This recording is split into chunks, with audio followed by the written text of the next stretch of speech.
ഓരോ ദിവസവും പുതിയ ന്യൂസുകൾ. സോഷ്യൽ മീഡിയയിലൂടെ കാഴ്ചക്കാരുടെ മുന്നിലേക്കെത്തുന്ന ആ ന്യൂസുകൾക്ക് വേണ്ടി പരക്കം പാഞ്ഞു നടക്കുന്ന അനേകം ന്യൂസ് റിപ്പോർട്ടർമാരിൽ ഒരാളാണ് ഞാൻ. പേര് ദീപ്തി രാജശേഖരൻ. ഒരു കോട്ടയംകാരിയാണ്.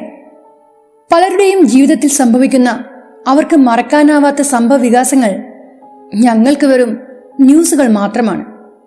ചൂടാറുന്നതിന് മുമ്പേ അതിൻ്റെ അടിവേരുകൾ വരെയും ചികഞ്ഞ് അത് പ്രേക്ഷകരുടെ മുന്നിലേക്ക് എത്തിക്കുക, ഇതിലൂടെ ചാനലിന്റെ റേറ്റ് കൂട്ടുക എന്ന ഒറ്റ ഉദ്ദേശം മാത്രമാണ് എന്നെപ്പോലെയുള്ള മാധ്യമ പ്രവർത്തകർക്കുള്ളത്. പറയുന്ന വാർത്തകൾ വല്ലാണ്ടങ്ങ് പൊലിപ്പിക്കാൻ ഉള്ളതും ഇല്ലാത്തതുമൊക്കെ വിളിച്ചു പറഞ്ഞെന്നിരിക്കും. ഈയൊരു മേഖലയിലേക്ക് ആദ്യമായി എത്തിയപ്പോൾ അങ്ങേയറ്റം സത്യസന്ധമായി പ്രവർത്തിക്കണമെന്ന് എനിക്ക് ഏറെ ആഗ്രഹമുണ്ടായിരുന്നു. പക്ഷേ അതിലൊന്നും ഒരു കാര്യവുമില്ലെന്ന് പിന്നീട് എനിക്ക് മനസ്സിലായി തുടങ്ങി. പലരെയും സന്തോഷിപ്പിക്കാൻ വാർത്തകൾ വളച്ചൊടിക്കേണ്ടി വരും. പലപ്പോഴും അത് സത്യത്തിൽ നിന്ന് ഏറെ ദൂരെയായിരിക്കും. ഓരോ വാർത്തകൾക്കും 1-2 ആഴ്ചയെ ആയുസ്സുണ്ടാവുകയുള്ളൂ. അപ്പോഴേക്കും അടുത്തത് വരും. പിന്നെ അതിൻ്റെ പിന്നാലെ പോകും. മാലപ്പടക്കത്തിന് തീ കൊളുത്തിയതുപോലെ അതുവരെ പറഞ്ഞുകൊണ്ടിരുന്ന വാർത്തകൾക്ക് വാലും തുമ്പും പറയാൻ പിന്നീട് ആരും മെനക്കെടാറില്ല. കൊലപാതകങ്ങൾ, പീഡനങ്ങൾ, മോഷണങ്ങൾ, രാഷ്ട്രീയം, അങ്ങനെ എന്നും ഓരോരോ വാർത്തകൾ. ഈ വാർത്തകളുടെ പിന്നാലെ പാഞ്ഞ് ഞാൻ മടുത്തു. വാർത്തകൾ വളച്ചൊടിച്ച് പറയുന്ന ജോലി ഉപേക്ഷിച്ച് ഞാൻ മാധ്യമ പ്രവർത്തനത്തിൽ നിന്ന് തന്നെ പതുക്കെ പിൻവാങ്ങി. കുറെ നാൾ ഒന്നും ചെയ്യാതെ വീട്ടിലിരുന്നപ്പോഴാണ് എൻ്റെ പഴയ ഒരു സുഹൃത്ത് കീർത്തി, എനിക്കൊരു സഹായം ചെയ്തു തരാമോ എന്ന് ചോദിച്ചുകൊണ്ട് പിന്നാലെ കൂടിയത്. രഞ്ജിത്ത്. അവൻ എൻ്റെ കോളേജിൽ എന്നോടൊപ്പം പഠിച്ചതാണ്. ആൾക്ക് സ്വന്തമായി ഒരു വാർത്താ ചാനലുണ്ട്.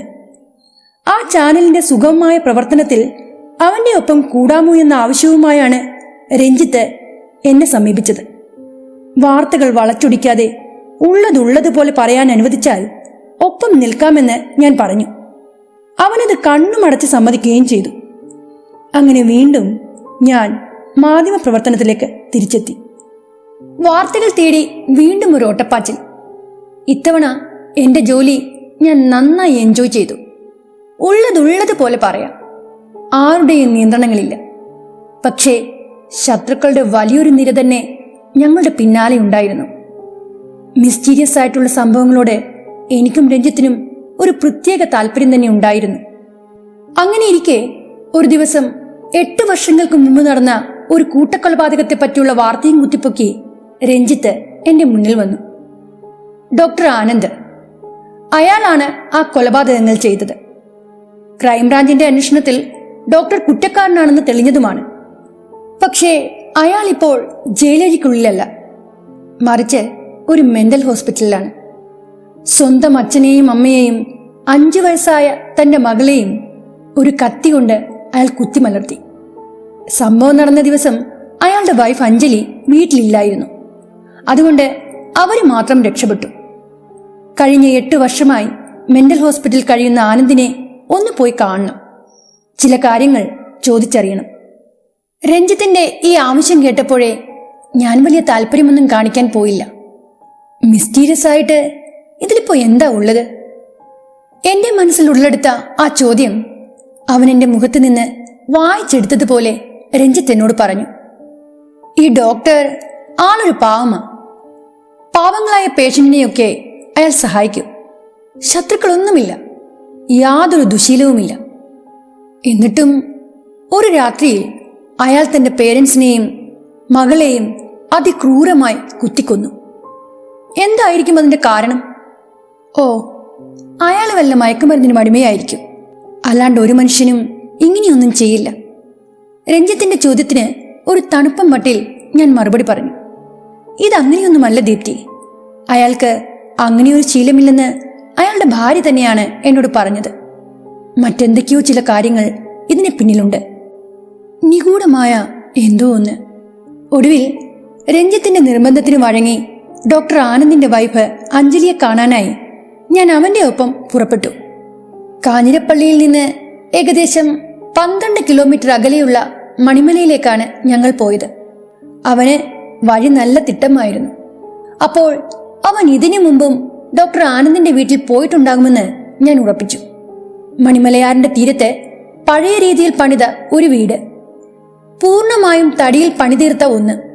ആ വീടിന്റെ ചുമരുകൾ പോലും മുന്തിയ ഇനം തടികൾ കൊണ്ട് നിർമ്മിച്ചതായിരുന്നു.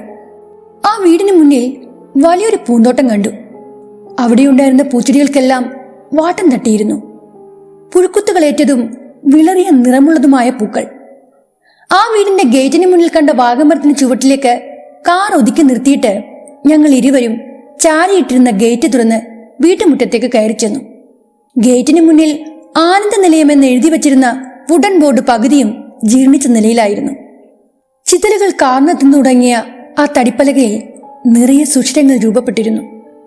ഗേറ്റ് കടന്ന് ആ മുറ്റത്ത് കാലുകുത്തിയപ്പോൾ വല്ലാത്തൊരു തണുപ്പ് എന്റെ ഉടലിനെ പൊതിഞ്ഞു. ആ തണുപ്പിൽ എന്റെ രോമകൂപങ്ങളാകെ മുള്ളുപോലെ എഴുന്നു നിന്നു. മണിമലയാറിന്റെ തീരമല്ലേ, ആറ്റിലെ ഓളങ്ങളെ തഴുകി വരുന്ന കാറ്റിന്റെ തണുപ്പാകാം എന്ന് കരുതി ഞാൻ ആ തൊടിയുടെ ഒരറ്റത്തേക്ക് നോക്കി. അവിടെ ഒരു മാവിൻ ചുവട്ടിൽ കണ്ട കോൺക്രീറ്റ് ബെഞ്ചിൽ ഒരു സ്ത്രീ ഇരിക്കുന്നുണ്ടായിരുന്നു. ഞങ്ങളെ കണ്ടപ്പോൾ അവർ ഒന്ന് ചിരിച്ചു. മുഖത്ത് ആ ചിരി വരുത്താൻ വല്ലാതെ അവർ പ്രയാസപ്പെട്ടുവെന്ന് എനിക്ക് മനസ്സിലായി. ഞാനും രഞ്ജിത്തും അവരുടെ എതിർവശത്തുള്ള സിമന്റ് ബെഞ്ചിലിരുന്നു. ദീപ്തി, ഇതാണ് ആനന്ദ ഡോക്ടറിന്റെ ഭാര്യ അഞ്ജലി. രഞ്ജിത്ത് അവരെ പരിചയപ്പെടുത്തിക്കൊണ്ട് പറഞ്ഞു. കാഴ്ചയിൽ ഒരു 35 വയസ്സിനോടടുത്ത് അവർക്ക് പ്രായം തോന്നിച്ചെങ്കിലും അവർ അതിലും ചെറുപ്പമാണെന്ന് പിന്നീട് ഞാൻ അറിഞ്ഞു. നേർത്ത സ്വർണ്ണക്കരയുള്ള ചന്ദന നിറത്തിലുള്ള ഒരു ഷിഫോൺ സാരിയാണ് അഞ്ജലി ധരിച്ചിരുന്നത്. ജീവിതത്തിൽ ആകസ്മികമായി സംഭവിച്ച ദുരന്തങ്ങളുടെ ആഴം അഞ്ജലിയുടെ മുഖത്ത് നിഴലിച്ച നിർവികാരതയിൽ നിന്ന് വായിച്ചെടുക്കാമായിരുന്നു. ഞാൻ കരുതിയതുപോലെ തന്നെ എന്റെ സുഹൃത്ത് രഞ്ജിത്ത് അഞ്ജലിയെ കാണാൻ പലപ്പോഴും ഇവിടേക്ക് വന്നിട്ടുണ്ട്. അവൻ ആനന്ദിന്റെ ഒരു പഴയ സുഹൃത്തായിരുന്നു പോലും. ആനന്ദ് നല്ലൊരു മകനായിരുന്നു, അച്ഛനായിരുന്നു, ഭർത്താവായിരുന്നു. എല്ലാത്തിനേക്കാളും ഉപരി അവൻ മികച്ച ഒരു ഗൈനക്കോളജിസ്റ്റ് ആയിരുന്നു. സൗമ്യനും ശാന്തനുമായ അവനിൽ എന്നു മുതലാണ് മാറ്റമുണ്ടായി തുടങ്ങിയതെന്ന് എനിക്കറിയില്ല. എങ്കിൽ പോലും ഒരു കാര്യം എനിക്ക് ഉറപ്പാണ്. നിങ്ങളിപ്പോൾ ഈ കാണുന്ന വീട്, അത് പണിതതിന് ശേഷമാണ് ആനന്ദിന്റെ സ്വഭാവത്തിൽ ചില മാറ്റങ്ങളൊക്കെ ഞാൻ ശ്രദ്ധിച്ചു തുടങ്ങിയത്. അഞ്ജലി പ്രൗഢഗംഭീരമായി ഉയർന്നു നിൽക്കുന്ന അവരുടെ സ്വപ്ന ഭവനത്തിലേക്ക് നോക്കിക്കൊണ്ട് പറഞ്ഞു. എന്റെ നോട്ടവും ഭംഗിയേറിയ ആ കെട്ടിടത്തിലേക്കായിരുന്നു.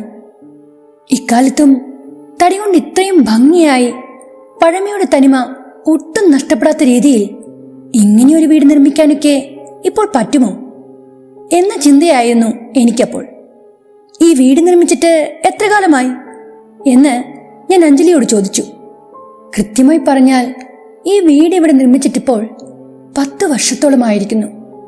മണിമലയാറിന്റെ കരയിൽ ഇങ്ങനെയൊരു വീട് പണിയണമെന്ന് ആനന്ദിന്റെ വലിയ ആഗ്രഹമായിരുന്നു. ഈ സ്ഥലം അവന്റെ അമ്മയുടെ പേരിലായിരുന്നു. അമ്മയുടെ കുടുംബത്തിൽ നിന്ന് ഓഹരിയായി കിട്ടിയ ഈ സ്ഥലം പിന്നീട് അമ്മ അവന്റെ പേർക്കെഴുതി. ആന്റിക്കായിട്ടുള്ള വസ്തുക്കളോട് അവനെന്നും വലിയ താല്പര്യമായിരുന്നു. എവിടെ പോയാലും അങ്ങനെ എന്തെങ്കിലും ഒന്ന് വാങ്ങിക്കൊണ്ടുവരും. ഈ വീടും അങ്ങനെ കണ്ടിഷ്ടപ്പെട്ട് വാങ്ങി സ്വന്തമാക്കിയതാണ്.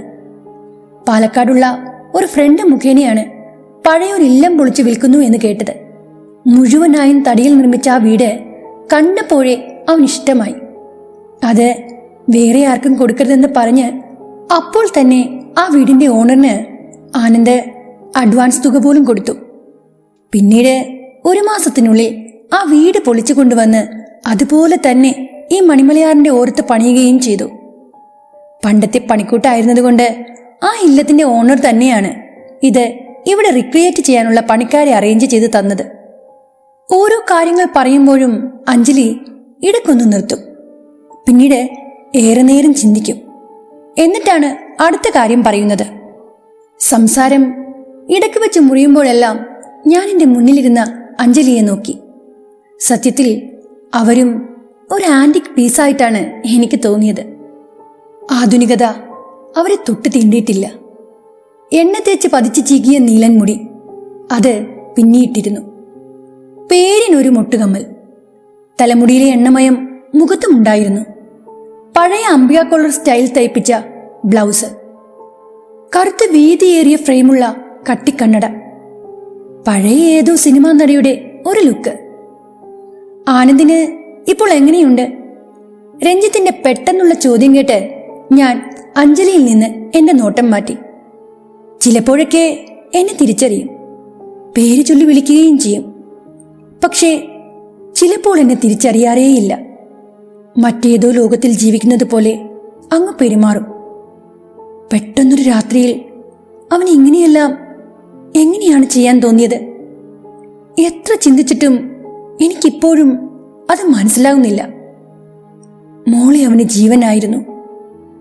എന്നിട്ടും പറഞ്ഞു വന്നത് മുഴുമിപ്പിക്കാനാവാതെ അഞ്ജലി വിതുമ്പാൻ തുടങ്ങി. ട്രീറ്റ്മെന്റ് കൊണ്ട് മാറ്റമൊന്നുമില്ലെന്നാണോ നീ പറഞ്ഞു വരുന്നത്?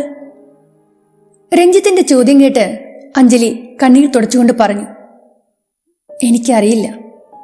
ഞാൻ പറഞ്ഞല്ലോ, ചിലപ്പോൾ തോന്നും ആനന്ദിന് നല്ല മാറ്റമുണ്ടെന്ന്. എന്നാൽ അടുത്ത നിമിഷം തോന്നും അവൻ മുഴുഭ്രാന്തനായി തീർന്നെന്ന്. പിന്നീട് കുറെ നേരത്തേക്ക് അഞ്ജലി എന്തൊക്കെയോ ചിന്തിച്ച് മൗനമായിരുന്നു. ആ മൗനത്തിനൊടുവിൽ അവർ എണീറ്റുകൊണ്ട് പറഞ്ഞു, നിങ്ങൾ വാ, നമുക്ക് ആനന്ദിനെ ഒന്ന് കണ്ടിട്ട് വരാം. ഈ കൊലപാതകത്തിന് പിന്നിൽ എന്തൊക്കെയോ രഹസ്യങ്ങൾ ഉണ്ടെന്നാണല്ലോ രഞ്ജിത്ത് ഉന്നയിച്ചത്. എനിക്കും അങ്ങനെയൊക്കെ തോന്നിയിട്ടുണ്ട്. പക്ഷേ തെളിവുകളെല്ലാം അവൻ തന്നെയാണ് അതെല്ലാം ചെയ്തത് എന്നതിലേക്കാണ് വിരൽ ചൂണ്ടുന്നത്. സംഭവം നടന്ന രാത്രിയിൽ ഞാനിവിടെ ഇല്ലായിരുന്നു. അന്ന് ഞാൻ എൻ്റെ വീട്ടിലായിരുന്നു. അമ്മക്ക് സുഖമില്ലെന്നറിയിച്ചതിനെ തുടർന്ന് വീട് വരെ ഒന്ന് പോയതാ. ആരും ഒന്നും അറിഞ്ഞില്ല. അയൽപക്കമെന്ന് പറയാൻ തൊട്ടടുത്തെങ്ങും ആരുമില്ല. വൈകിട്ട് വരെ ഈ വീട്ടിലെ വേലക്കാരി ഉണ്ടായിരുന്നു. അവർ പോകുന്നത് വരെ അസാധാരണമായി ഒന്നും തന്നെ സംഭവിച്ചിട്ടില്ലായിരുന്നു. അങ്ങനെയാണ് അവർ പറഞ്ഞത്. നേരം വെളുത്തതോടെ പതിവ് പോലെ പാൽക്കാരൻ വന്നു. സിറ്റൗട്ടിൽ കൊണ്ട് പാൽപാത്രം വെച്ച് തിരിച്ചുപോയി. അയാൾ വരുമ്പോൾ മെയിൻ ഡോറ് അടഞ്ഞു കിടക്കുകയായിരുന്നു. മിക്കപ്പോഴും അതങ്ങനെയാണ്. അതാണ് അയാൾ ആരെയും വിളിക്കാൻ മെനക്കെടാതെ സിറ്റൗട്ടിൽ പാൽപാത്രം വെച്ചിട്ട് പോയത്. പത്രക്കാരൻ വന്നപ്പോൾ ആനന്ദ് സിറ്റൗട്ടിലെ കസേരയിൽ ഇരിപ്പുണ്ടായിരുന്നു. പത്രം കണ്ട പാടെ അത് വാങ്ങിച്ച് സാധാരണ പോലെ വായിക്കാൻ തുടങ്ങി. പക്ഷേ ആനന്ദിന്റെ കയ്യിലും ദേഹത്തുമെല്ലാം ചോരക്കറയായിരുന്നു. എന്ത് പറ്റിയതാണെന്ന് ആ പയ്യൻ തിരക്കിയപ്പോൾ ആനന്ദ് ഒന്നും മിണ്ടാതെ പത്രം വായന തുടർന്നു. അങ്ങനെയാണ് ആ പയ്യൻ പറഞ്ഞത്. സംശയം തോന്നിയ അവൻ വഴിയിൽ കണ്ടവരോടെല്ലാം ഇക്കാര്യങ്ങൾ പറഞ്ഞു. അങ്ങനെ അവരിൽ ചിലർ ഇവിടേക്ക് വന്നു. അവർ വന്നപ്പോഴും ആനന്ദ് സിറ്റൗട്ടിലിരുന്ന് പത്രം വായിക്കുകയായിരുന്നു. പത്രക്കാരൻ പയ്യൻ പറഞ്ഞത് സത്യമായിരുന്നു. അവന്റെ കൈവിരലുകളിൽ ചോരക്കറ ഉണങ്ങിപ്പിടിച്ചിരുന്നു. ഷർട്ടിലും മുണ്ടിലും ചോരപ്പാടുകൾ. വീട്ടിലുള്ളവരെ പറ്റി തിരക്കിയപ്പോൾ അകത്തുണ്ടെന്ന് ചിരിച്ചുകൊണ്ട് ആനന്ദ് പറയുകയും ചെയ്തു. അവർ അകത്ത് കയറി നോക്കിയപ്പോഴാ ഹൃദയം നിന്നു പോകുന്ന തരത്തിലുള്ള ആ കാഴ്ച കണ്ടത്. അച്ഛനും അമ്മയും അവരുടെ ബെഡ്റൂമിൽ കിടക്കുന്ന നിലയിലായിരുന്നു. രണ്ടാളുടെയും കഴുത്തിനായിരുന്നു കുത്തേറ്റത്. കുത്തു കൊണ്ടപ്പോഴേ ജീവൻ പോയിരിക്കണം. ബലപ്രയോഗം നടന്ന ഒരു ലക്ഷണവും കണ്ടില്ല. ഉറങ്ങുന്നത് പോലെയാ കിടന്നിരുന്നത്. മോള് ഞങ്ങളുടെ ബെഡ്റൂമിന് തൊട്ടടുത്തുള്ള മുറിയിലാ കിടന്നിരുന്നത്. ഉറക്കത്തിൽ തന്നെയാ കുഞ്ഞിനെയും ആക്രമിച്ചത്. കഴുത്തറ്റുപോകും വിധം ആഴത്തിൽ കത്തി കുത്തിയിറക്കിയിരുന്നു. ഒന്ന് ഉച്ചത്തിൽ കരയാൻ പോലും മോൾക്ക് കഴിഞ്ഞു കാണില്ല. 3 പേരെയും കുത്തിക്കൊലപ്പെടുത്തിയ ആ ആയുധം മാത്രം പോലീസിന് ഇതുവരെ കണ്ടെടുക്കാൻ കഴിഞ്ഞിട്ടില്ല. അത്രയും പറഞ്ഞപ്പോഴേക്കും എന്ത് തരം ഭാവമാണ് അഞ്ജലിയുടെ മുഖത്ത് മിന്നി മറിഞ്ഞതെന്ന് എനിക്ക് മനസ്സിലാക്കാൻ കഴിഞ്ഞില്ല. എറണാകുളത്തെ ഒരു മെന്റൽ ഹോസ്പിറ്റലിലേക്കുള്ള കാർ യാത്രയിലാണ് അഞ്ജലി അക്കാര്യങ്ങളെല്ലാം ഞങ്ങളോട് വിശദീകരിച്ചത്. കണ്ണുനീർ നിറഞ്ഞ കണ്ണുകളിൽ ഒരു ചുവപ്പ് പടരുന്നതും അവരുടെ ശബ്ദത്തിൽ ഒരു കടുപ്പമുണ്ടായതും ഞാൻ ശ്രദ്ധിച്ചു. അവൻ ഇത്രയൊക്കെ ചെയ്തിട്ടും എനിക്കവനെ മറക്കാനോ വെറുക്കാനോ കഴിയുന്നില്ല. അവനോടുള്ള അഗാധമായ സ്നേഹവും എനിക്കിപ്പോൾ ഒരു ശാപമായി തോന്നുകയാണ്. ഈ ഒരു സംഭവത്തിന് ശേഷം ഞാൻ മാത്രമാണ് അവനെ കാണാൻ ചെല്ലാറുള്ളത്. എൻ്റെ ബന്ധുക്കൾക്ക് അവൻ്റെ പേര് കേൾക്കുന്നതേ ഇഷ്ടമല്ല. അവരാരും അവനെ കാണാനും ആഗ്രഹിക്കുന്നില്ല. അവരുടെ കാഴ്ചപ്പാടിൽ അവൻ ഏതോ പൈശാചിക ശക്തിയുടെ പിടിയിലാണത്രേ. അവൻ്റെ മനസ്സും ശരീരവും ആ ശക്തിയുടെ നിയന്ത്രണത്തിലാണെന്നാണ് അവർ പറയുന്നത്. മുറക്ക് പൂജയും മന്ത്രവാദവുമൊക്കെ അവരുടെ കുടുംബത്തിൽ അവർ നടത്തുന്നുണ്ട്. ഏതോ ഒരു നാഗസന്യാസിയെ ചെന്ന് കണ്ടാൽ ആനന്ദിനെ ബാധിച്ചിരിക്കുന്ന പൈശാചിക ശക്തിയുടെ പിടിയിൽ നിന്ന് അവനെ രക്ഷിച്ചെടുക്കാമെന്ന് അവർ പറയുന്നു. ആനന്ദിന്റെ അകന്ന ബന്ധത്തിൽപ്പെട്ട ചിലർ മുഖേനയാണ് ഞാനിത് അറിഞ്ഞത്. ഞാൻ അതിനൊന്നും ചെവി കൊടുക്കാൻ പോയില്ല. എനിക്കതിലൊന്നും വിശ്വാസവുമില്ല. മാനസിക പ്രശ്നങ്ങൾ ഒന്നും തന്നെ ഇല്ലാത്ത ഒരാൾ, തൻ്റെ കുടുംബത്തിലുള്ളവരെ ജീവനെ പോലെ സ്നേഹിക്കുന്ന ഒരാൾ. ആനന്ദ് അങ്ങനെയായിരുന്നു. അവൻ എങ്ങനെയാണ് ഇത്ര ക്രൂരനാകാൻ കഴിഞ്ഞത്? അവന്റെ മാനസിക നില പെട്ടെന്നൊരു സുപ്രഭാതത്തിൽ എങ്ങനെയാണ് തകർന്നത്? ഒക്കെയും ചുരുളഴിയാത്ത രഹസ്യങ്ങളാണ്. കഴിഞ്ഞ 8 വർഷങ്ങളായിട്ട് ഞാൻ ആ രഹസ്യങ്ങളുടെ പിന്നാലെയാണ്. പക്ഷേ എൻ്റെ ആ ശ്രമങ്ങൾ എങ്ങും എത്തിയില്ല. ഡോക്ടർ ആനന്ദ് താൻ ചെയ്ത കുറ്റം ഏറ്റുപറഞ്ഞു. അന്വേഷണ ഉദ്യോഗസ്ഥർക്ക് മുന്നിൽ അദ്ദേഹം കുറ്റം ചെയ്തതായി സമ്മതിച്ചോ? എന്റെ ചോദ്യം കേട്ട് രഞ്ജിത്ത് പറഞ്ഞു, നീ ഈ കേസിനെ പറ്റി സ്റ്റഡി ചെയ്തില്ലേ ദീപ്തി? ആനന്ദ് കുറ്റം ചെയ്തതായി സമ്മതിച്ചു എന്നാണ് ഞാൻ അറിഞ്ഞത്. വാർത്തയിലൊക്കെ അങ്ങനെയാണ് പറഞ്ഞു കേട്ടത്. അത് കേട്ടതും മൗനം വെടിഞ്ഞ് അഞ്ജലി പറഞ്ഞു, അതെ, അവൻ കുറ്റസമ്മതം നടത്തിയിരുന്നു. പക്ഷേ പലപ്പോഴും അവനത് മാറ്റി പറയുകയും ചെയ്തു. ആരോ പറഞ്ഞു അങ്ങനെ ചെയ്യാൻ. അതുകൊണ്ട് അവനത് ചെയ്തു എന്നാണ് കോർട്ടിൽ വിളിച്ചു പറഞ്ഞത്. അവന്റെ സംസാരവും പെരുമാറ്റവും ഒരു മാനസിക രോഗിയെപ്പോലെ തോന്നിച്ചതുകൊണ്ടാ ആനന്ദിനെ നിരീക്ഷിക്കാനും പരിശോധിക്കാനും മികച്ച ഒരു സൈക്കാട്രിസ്റ്റിന്റെ സഹായം തേടിയത്.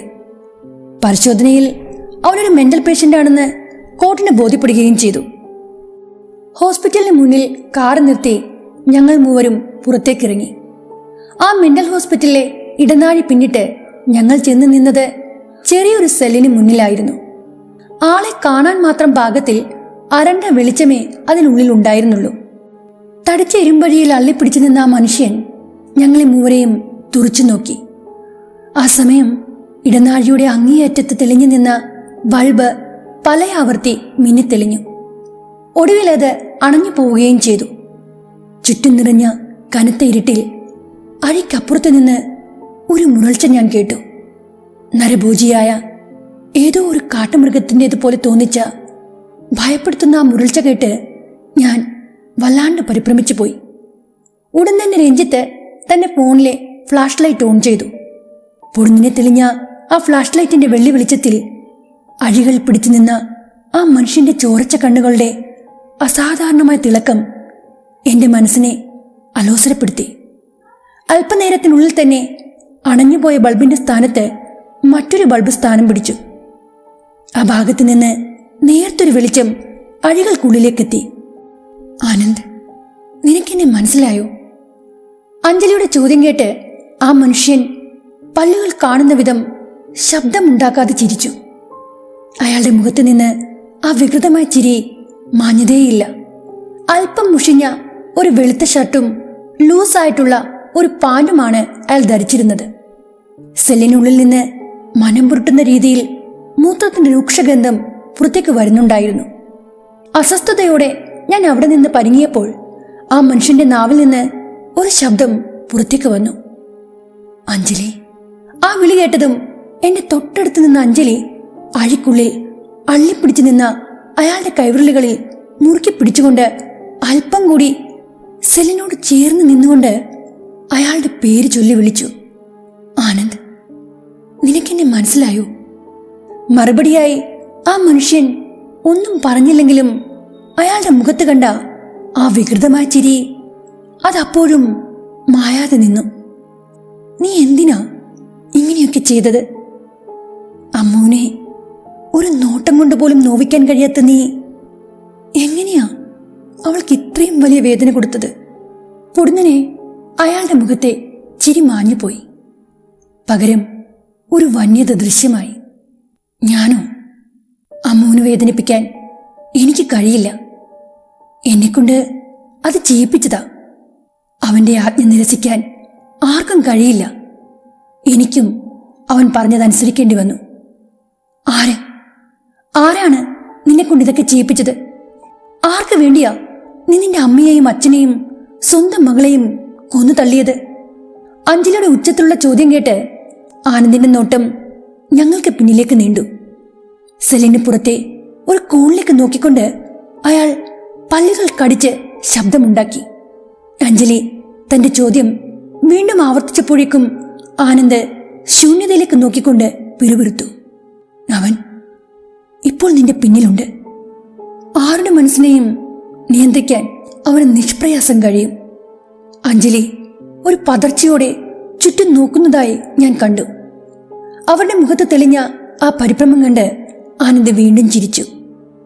ശബ്ദമില്ലാതെ പല്ലുകൾ മുഴുവനും കാട്ടി വികൃതമായിട്ടുള്ള ആ ചിരി അയാളുടെ മുഖത്ത് വീണ്ടും പ്രകടമായി. ഇരുവരും തമ്മിൽ കണ്ണുകൾ കൊണ്ട് എന്തൊക്കെയോ പറയുന്നത് പോലെ എനിക്ക് തോന്നി. ഇമ്മകൾ പോലും അനക്കാതെ കണ്ണുകൾ തുറച്ചു പിടിച്ച് അവർ പരസ്പരം അങ്ങനെ നോക്കി നിന്നു. ആ സമയം എന്റെ ശ്രദ്ധ അഴിക്കുള്ളിലെ നിറം മങ്ങിയ ഭിത്തിയിലേക്കായിരുന്നു. ആ ഭിത്തിയിൽ അവിടിവിടെയായി ചില ചിത്രങ്ങൾ കോറിയിട്ടിരിക്കുന്നു. കാഴ്ചയിൽ ചെറിയൊരു കടാര പോലെ തോന്നിക്കുന്ന ഒന്ന് രണ്ട് ചിത്രങ്ങളും വികൃതവും പേടിപ്പെടുത്തുന്നതുമായ മനുഷ്യരൂപങ്ങളും ആ ചുമരിൽ ഞാൻ കണ്ടു. അപ്പോഴേക്കും ഇടനാഴിയുടെ അറ്റത്തെ ആ മാറ്റിയിട്ട ബൾബും ഫ്ലിക്കർ ചെയ്യാൻ തുടങ്ങി. മുൻപുണ്ടായതുപോലെ തന്നെ നിമിഷ നേരം കൊണ്ട് ആ ബൾബും അണഞ്ഞുപോയി. ചുറ്റിനും വല്ലാത്ത ഇരുട്ട് നിറഞ്ഞു. സെല്ലിൽ നിന്ന് ഭീതി ഉളവാക്കുന്ന അലർച്ചയും പിറുപിറുക്കലും കേട്ട് ഞാൻ എൻ്റെ ഫോണിന്റെ ഫ്ലാഷ് തെളിയിക്കാൻ ശ്രമിച്ചെങ്കിലും വെപ്രാളത്തിൽ അതിൻ്റെ കയ്യിൽ നിന്ന് തറയിലേക്ക് വീണുപോയി. ഇരുട്ടിൽ തറയിലാകെ തപ്പിത്തിരിയുന്നതിനിടയിൽ ഫോൺ കയ്യിൽ തടഞ്ഞെങ്കിലും അതിൻ്റെ സ്ക്രീനിൽ പൊട്ടലുകൾ വീണതായി ഞാൻ അറിഞ്ഞു. കുറച്ച് നിമിഷങ്ങൾക്കുള്ളിൽ തന്നെ ഇടനാഴിയുടെ അറ്റത്തെ ലൈറ്റ് വീണ്ടും മിന്നിക്കത്തി. ആ അരണ്ട വെളിച്ചം പോലും എന്നിൽ വല്ലാത്ത ആശ്വാസമുണ്ടാക്കി. ചില്ല് പൊട്ടിയ ഫോണിലേക്ക് നോക്കിക്കൊണ്ട് നിലത്ത് നിന്ന് നിവർന്നെണീറ്റപ്പോഴാണ് ഞാനത് കണ്ടത്. എന്റെ തൊട്ടടുത്ത് നിന്ന അഞ്ജലി അവിടെ നിന്ന് മുന്നോട്ട് നടന്നു കഴിഞ്ഞിരുന്നു. രഞ്ജിത്ത് ആ സെല്ലിന് മുന്നിൽ ഷോക്ക് അടിച്ചതുപോലെ അനങ്ങാതെ നിൽക്കുന്നത് കണ്ട് ഞാൻ അവനെ കുലുക്കി വിളിച്ചു. ഒരു മയക്കത്തിൽ നിന്നുണർന്നതുപോലെ അവൻ ഞെട്ടിപ്പിടഞ്ഞ് ചുറ്റിനും നോക്കി. എന്നിട്ട് എന്റെ കയ്യിൽ പിടിച്ചു വലിച്ചുകൊണ്ട് ഇടവഴിയിലൂടെ തിടുക്കത്തിൽ മുന്നോട്ട് നടന്നു. അപ്പോഴേക്കും അഞ്ജലി ആ വരാന്തയുടെ അങ്ങേ അറ്റത്തെത്തിയിരുന്നു. അവർ അവിടെ നിന്ന് ഡോക്ടറിന്റെ ക്യാബിനിലേക്ക് നടന്നു. ഞങ്ങൾ ഇരുവരും അഞ്ജലിയുടെ പിന്നാലെ ചെന്നു. ആനന്ദ് ഇനി ആ പഴയ നിലയിലേക്ക് മാറാൻ എന്തെങ്കിലും ചാൻസ് ഉണ്ടോ എന്ന് അഞ്ജലി ചോദിച്ചപ്പോൾ ആ ഡോക്ടർ ഒരൊഴുക്കം മട്ടിൽ പറഞ്ഞു. രോഗം മാറിയാലുമില്ലെങ്കിലും അയാൾ ജീവിതകാലം മുഴുവനും അഴികൾക്കുള്ളിൽ തന്നെ ആയിരിക്കും. ഇനി രോഗം മാറിയാൽ ജലരികൾക്കുള്ളിൽ കിടക്കും, അല്ലെങ്കിൽ ഇവിടെ ഈ മെന്റൽ ഹോസ്പിറ്റലിലെ സെല്ലിനുള്ളിൽ കിടക്കും. എന്നെക്കൊണ്ടാകാവുന്ന ട്രീറ്റ്മെന്റുകളൊക്കെ ചെയ്യുന്നുണ്ട്. ചിലപ്പോൾ തോന്നും അയാൾ മെന്റലി ഫിറ്റാണെന്ന്. പക്ഷേ കുറച്ച് കഴിയുമ്പോഴേക്കും അയാളുടെ വിധം മാറും. പിന്നെ കാണിച്ചു കൂട്ടുന്നത് നമുക്ക് കണ്ടു നിൽക്കാനാവില്ല. സ്വന്തം കൈകാലുകൾ കടിച്ച് മുറിവുണ്ടാക്കി ആ മുറിവിൽ നിന്ന് വരുന്ന ചോര നക്കി കുടിക്കുന്നതൊക്കെ കാണാം. അയാളുടെ അടുത്തേക്ക് പോകാൻ എല്ലാവർക്കും ഭയമാണ്. എപ്പോൾ എന്താ ചെയ്യുക എന്ന് പറയാൻ പറ്റില്ല. ഡോക്ടർ അല്പനേരം എന്തോ ചിന്തിച്ചിരുന്നു. പിന്നീട് തല താഴ്ത്തിയിരുന്ന അഞ്ജലിയോട് പറഞ്ഞു, ഈ കഴിഞ്ഞ ദിവസം ആനന്ദിനെ കാണാൻ അയാളുടെ അമ്മാവൻ വന്നിരുന്നു. ആദ്യമായിട്ടാ അയാൾ ഇവിടേക്ക് വന്നത്. ആ മനുഷ്യന്റെ കൂടെ കാവ്യവസ്ത്രധാരിയായ മറ്റൊരാളും ഉണ്ടായിരുന്നു. അന്നേ ദിവസം ആനന്ദ് പതിവില്ലാത്ത വിധം അസ്വസ്ഥനായിരുന്നു. അഴിയിൽ പിടിച്ച് അലറി വിളിച്ച് ബഹളമുണ്ടാക്കുന്ന സമയത്താണ് അമ്മാവനും ഒപ്പമുണ്ടായിരുന്ന ആളും ഇവിടേക്ക് കയറി വന്നത്. ആദ്യം ഞാനവരെ ആനന്ദിനെ കാണാൻ സമ്മതിച്ചില്ല. പക്ഷേ അമ്മാവന്റെ കൂടെ വന്നയാൾ കുറേ അങ്ങ് റിക്വസ്റ്റ് ചെയ്തപ്പോൾ ഞാനവർക്ക് പെർമിഷൻ കൊടുക്കുകയും ചെയ്തു. പക്ഷേ അമ്മാവനൊപ്പം വന്നയാളെ കണ്ട് ആനന്ദ് പെട്ടെന്ന് ശാന്തനായി. നിറ കണ്ണുകളോടെ അയാളെ തന്നെ കുറെ നേരം നോക്കി നിൽക്കുന്നതായും കണ്ടു. ആ മനുഷ്യൻ സെല്ലിന് പുറത്തുനിന്ന് എന്തൊക്കെയോ മന്ത്രങ്ങൾ ആവർത്തിച്ച് ഉച്ചരിച്ചുകൊണ്ടിരുന്നു. ആ സമയമെല്ലാം ആനന്ദ് ശബ്ദമില്ലാതെ കരയുകയായിരുന്നു. മാത്രവുമല്ല, ആ കാവ്യവസ്ത്രധാരിയോട് ഏറെ നേരം അയാൾ സംസാരിക്കുകയും ചെയ്തു. നോർമലായിട്ടുള്ള ഒരാളെപ്പോലെ ആയിരുന്നു ആനന്ദ് അയാളോട് സംസാരിച്ചത്. എന്തായാലും ആ മനുഷ്യന്റെ വരവും അയാളോടുള്ള ആനന്ദിന്റെ പെരുമാറ്റവും എന്നെ വല്ലാതെ അത്ഭുതപ്പെടുത്തി. അവർ വന്ന് പോയതിനു ശേഷം ഇന്നാണ് ആനന്ദ് ഇത്രയേറെ വയലന്റായി കണ്ടത്. ഡോക്ടറിന്റെ ആ സംസാരം കേട്ട് അഞ്ജലി പ്രതീക്ഷയോടെ മുമ്പ് ചോദിച്ച ചോദ്യം വീണ്ടും ആവർത്തിച്ചു. അപ്പോൾ ആനന്ദിന്റെ അസുഖം മാറുമോ ഡോക്ടറെ? ഞാൻ പറഞ്ഞല്ലോ, എന്നെക്കൊണ്ടാവുന്നത് പോലെയൊക്കെ ഞാൻ ചെയ്യുന്നുണ്ടെന്ന്. എന്നാലും ഒരു കാര്യം പറയാതിരിക്കാൻ എനിക്ക് വയ്യ. ചിലപ്പോഴൊക്കെ മരുന്നുകൊണ്ട് മാറാത്ത ചില അസുഖങ്ങളൊക്കെ മന്ത്രങ്ങൾ കൊണ്ട് മാറുന്നതായി ഞാൻ കേട്ടിട്ടുണ്ട്. ഒരുപക്ഷെ ആവർത്തിച്ചാവർത്തിച്ച് പറയുന്ന ചില ധ്വനിതരംഗങ്ങളുടെ ശക്തി കൊണ്ടാവാം ഹീലിംഗ് ഉണ്ടാവുന്നത്. സംഗീതത്തിനും ആ ശക്തിയുണ്ട്. മനസ്സിന് സുഖം തരുന്ന സംഗീതത്തിനും ഹീലിംഗ് പവറുണ്ട് എന്ന് ഞാൻ വായിച്ചിട്ടുണ്ട്. പിണക്കമെല്ലാം മറന്ന് അഞ്ജലി അമ്മാവനെ ഒന്ന് കണ്ടു നോക്കൂ. ആ മനുഷ്യനെ കൊണ്ട് ചിലപ്പോൾ ആനന്ദിന്റെ മാനസിക നിലയിൽ മാറ്റമുണ്ടാക്കാൻ കഴിയുമായിരിക്കും. നീണ്ട 8 വർഷമായിട്ട് കാണാത്ത ഒരു മാറ്റം ഞാനവനിൽ കണ്ടത് അയാൾ വന്നപ്പോഴാണ്. അതാ എനിക്കങ്ങനെ തോന്നിയതേ. ഡോക്ടറിന്റെ ആ സംസാരം എന്നെ ചൊടിപ്പിച്ചെങ്കിലും ഞാൻ മൗനം പാലിച്ചു. പൊട്ടലുകൾ വീണ ആ ഫോണിന്റെ സ്ക്രീനിലേക്ക് നോക്കി നിരാശയോടെ ഇരുന്നപ്പോഴാണ് ഞാനത് ശ്രദ്ധിച്ചത്.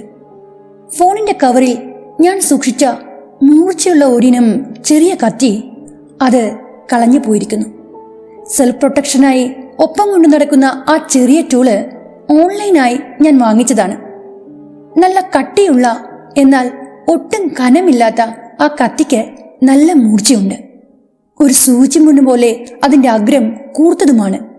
നിരവധി ശത്രുക്കളുള്ള ഒരു മാധ്യമപ്രവർത്തകയും അതിലുപരി ഒരു സ്ത്രീയുമായി എനിക്ക് ആ ആയുധത്തിന്റെ ആവശ്യമുണ്ട്. ഒരുപക്ഷെ ഫോൺ നിലത്ത് വീണ സമയത്ത് അത് തെറിച്ചു പോയിരിക്കാം. പരുക്കനായ തറയിലേക്ക് ഫോൺ കുത്തി വീണതുകൊണ്ട് അതിന്റെ കവറും മാറിപ്പോയിരുന്നു. ആ മൂർച്ചയേറിയ ആയുധം സെൽ കിടക്കുന്ന ആ ഭ്രാന്തന്റെ കയ്യിലെങ്ങാനും കിട്ടിയാലോ എന്ന് ഭയന്ന് ഞാൻ വേഗം ചേരിൽ നിന്ന് ചാടി എണീറ്റു. എന്ത് പറ്റിയെന്ന രീതിയിൽ ഡോക്ടർ എന്നെ നോക്കിയപ്പോൾ ഞാൻ ഫോൺ മറച്ചു പിടിച്ചുകൊണ്ട് താഴ്മയോട് പറഞ്ഞു, എന്റെ ഫോണ് ഒന്ന് താഴെ വീണിരുന്നു. തറയിൽ വീണപ്പോൾ കവറ് മാറിപ്പോയതുകൊണ്ട് അതിനുള്ളിൽ കരുതിയ ഒരു ഫോട്ടോ അവിടെ എങ്ങോ തെറിച്ചു വീണു. അതിനെന്താ, പോയി നോക്കിക്കോളൂ. ഡോക്ടറിന്റെ സമ്മതം കിട്ടിയതും ഞാൻ ഇരുണ്ട ഇടനാഴിയിലൂടെ വേഗത്തിൽ നടന്ന് സെല്ലിന് മുന്നിലെത്തി.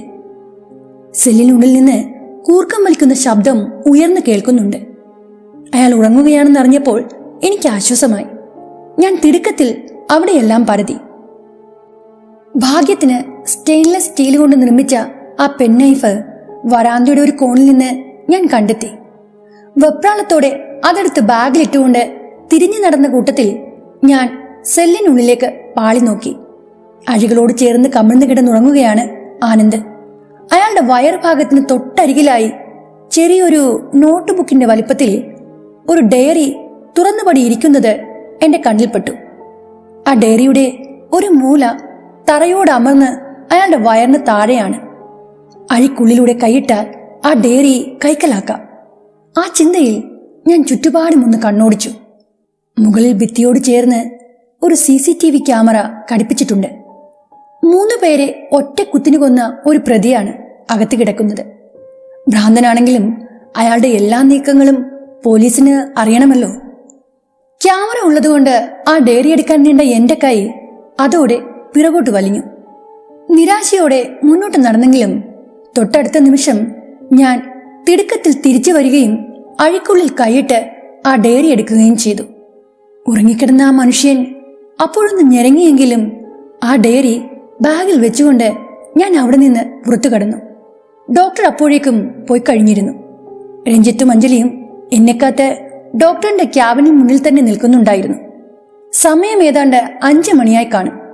വെയിലിന്റെ ചൂട് നന്നായി കുറഞ്ഞിരുന്നു.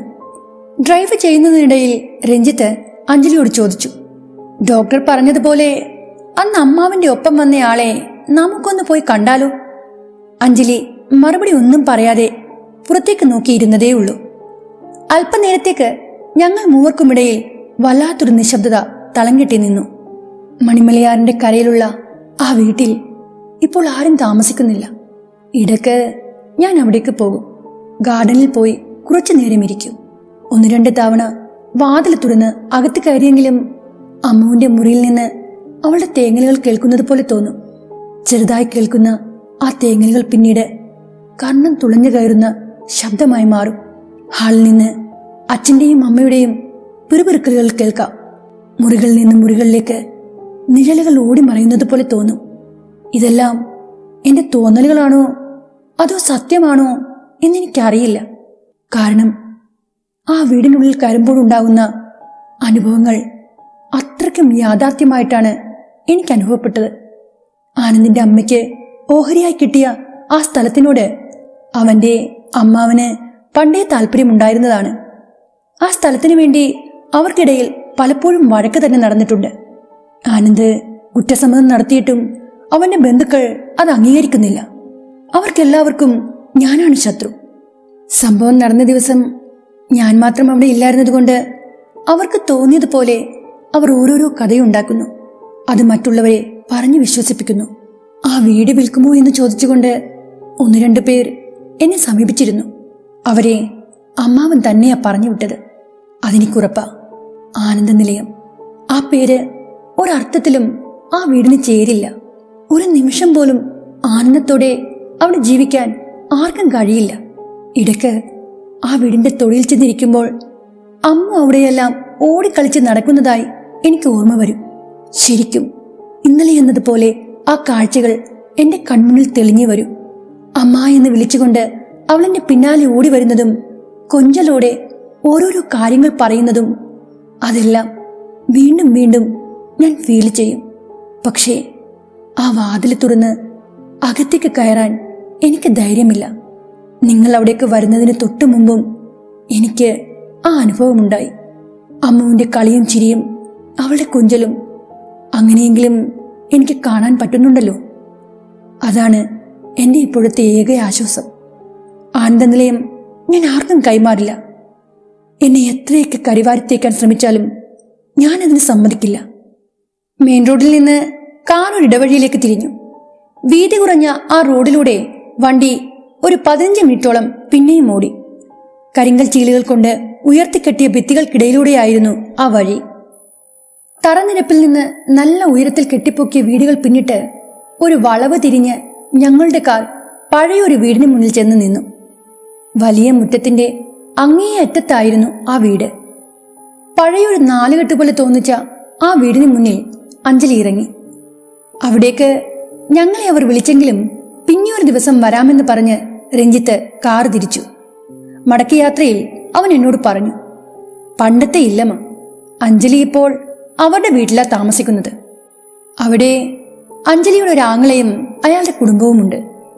ദീപ്തി, നാളെ നമുക്ക് ആനന്ദിന്റെ അമ്മാവനെ കാണാൻ ഒന്ന് പോയാലോ?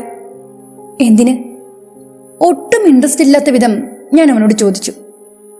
ഇതൊരു മിസ്റ്റീരിയസ് ആയിട്ടുള്ള ഇൻസിഡന്റായി ദീപ്തിക്ക് തോന്നുന്നില്ലേ? ആനന്ദ് അയാൾ നല്ലൊരു വ്യക്തിയായിരുന്നു. ഒരു സുപ്രഭാതത്തിൽ അയാൾ തന്റെ കുഞ്ഞിനെയും പേരൻസിനെയും കുത്തിക്കൊലപ്പെടുത്തി. പക്ഷേ അതിന്റെ പിന്നിലെ കാരണം എന്തായിരുന്നു? ഒരു മാനസിക രോഗിക്ക് ഇതല്ല ഇതിനപ്പുറവും ചെയ്യാൻ കഴിയും. കുറ്റം ചെയ്തിട്ട് മാനസിക രോഗിയാണെന്ന് വരുത്തി തീർത്ത് ശിക്ഷയിൽ നിന്ന് ഇളവ് നേടുന്നതൊക്കെ ഇപ്പോഴത്തെ ഒരു ട്രെൻഡാണ്. മിസ്റ്റീരിയസ് ആയിട്ട് ഇതിലൊന്നുമില്ല. 8 വർഷം മുമ്പ് നടന്ന ഈ സംഭവം കുത്തിപ്പൊക്കി നമ്മുടെ ചാനൽ അവതരിപ്പിച്ചാലും പ്രത്യേകിച്ച് ഒരു ഗുണവും ഉണ്ടാകാൻ പോകുന്നില്ല. ചില മാനസിക രോഗികൾ ഡോക്ടർ ആനന്ദിനെ പോലെയാ. സമൂഹത്തിന് മുന്നിൽ അവർ വളരെ നോർമലായി പെരുമാറും. പിന്നീട് ചില അവസരങ്ങളിൽ ഒരു സൈക്കോയെ പോലെ പെരുമാറും. അത്രയേ ഉള്ളൂ. എന്റെ ആ മറുപടി രഞ്ജിത്തിന് ഇഷ്ടമായില്ല. അതെനിക്ക് മനസ്സിലായി. ഓക്കെ, അയാളൊരു ഭ്രാന്തനാണെന്നിരിക്കട്ടെ, ആ 3 പേരെ ഒറ്റ കുത്തിനു കൊന്ന ആ ആയുധം, അത് പോലീസിന് ഇതുവരെ കണ്ടെത്താനായിട്ടില്ല. അന്വേഷണത്തിന് വന്ന ഉദ്യോഗസ്ഥരെല്ലാവരും തന്നെ ആനന്ദ നിലയം അരിച്ചു പെറുക്കിയതാ. ഡോക്ടർ അവരെ കൊന്നതായി ആരും തന്നെ കണ്ടിട്ടുമില്ല. സാഹചര്യ തെളിവുകളുടെ അടിസ്ഥാനത്തിലാണ് ആനന്ദിനെ പോലീസ് കസ്റ്റഡിയിലെടുത്തത്. സത്യത്തിൽ ആ രാത്രിയിൽ എന്തായിരിക്കും നടന്നിരിക്കുക? രഞ്ജിത്ത് ഗാഢമായ ചിന്തയിൽ മുഴുകി. ഓ, ഇതിൽ ഇത്രക്കങ്ങ് ചിന്തിച്ച് തലപോക്കേണ്ട കാര്യമൊന്നുമില്ല. ഈ കൊലപാതകങ്ങൾ നടത്തിയത് അയാൾ തന്നെയാണ്. ഒരു മാനസിക രോഗിയെ അയാൾ ആർക്കും കണ്ടുപിടിക്കാൻ പറ്റാത്ത തരത്തിൽ ആ ആയുധം എവിടെയെങ്കിലും ഒളിപ്പിച്ച് വെച്ചിട്ടുണ്ടാകണം. ഭ്രാന്തനല്ലേ, അതുകൊണ്ട് അയാൾ മറന്നുപോയി കാണും പിന്നീട്. അത്രേ ഉള്ളൂ. നീ ഈ കേസ് വിട്, മറ്റേതെങ്കിലും വാർത്തയുടെ പിന്നാലെ പോകാൻ നോക്ക്. ഇത് ടൈം വേസ്റ്റാ. എന്നെ എന്റെ വീട്ടിലാക്കി രഞ്ജിത്ത് കാറുമായി മടങ്ങിപ്പോയി. അവന് ഞാൻ പറഞ്ഞതൊന്നും ഇഷ്ടമായി കാണില്ല എന്ന് എനിക്ക് മനസ്സിലായി. രാത്രിയിൽ കിടക്കാൻ നേരം ഞാൻ ആ ഡയറി തുറന്നു നോക്കി.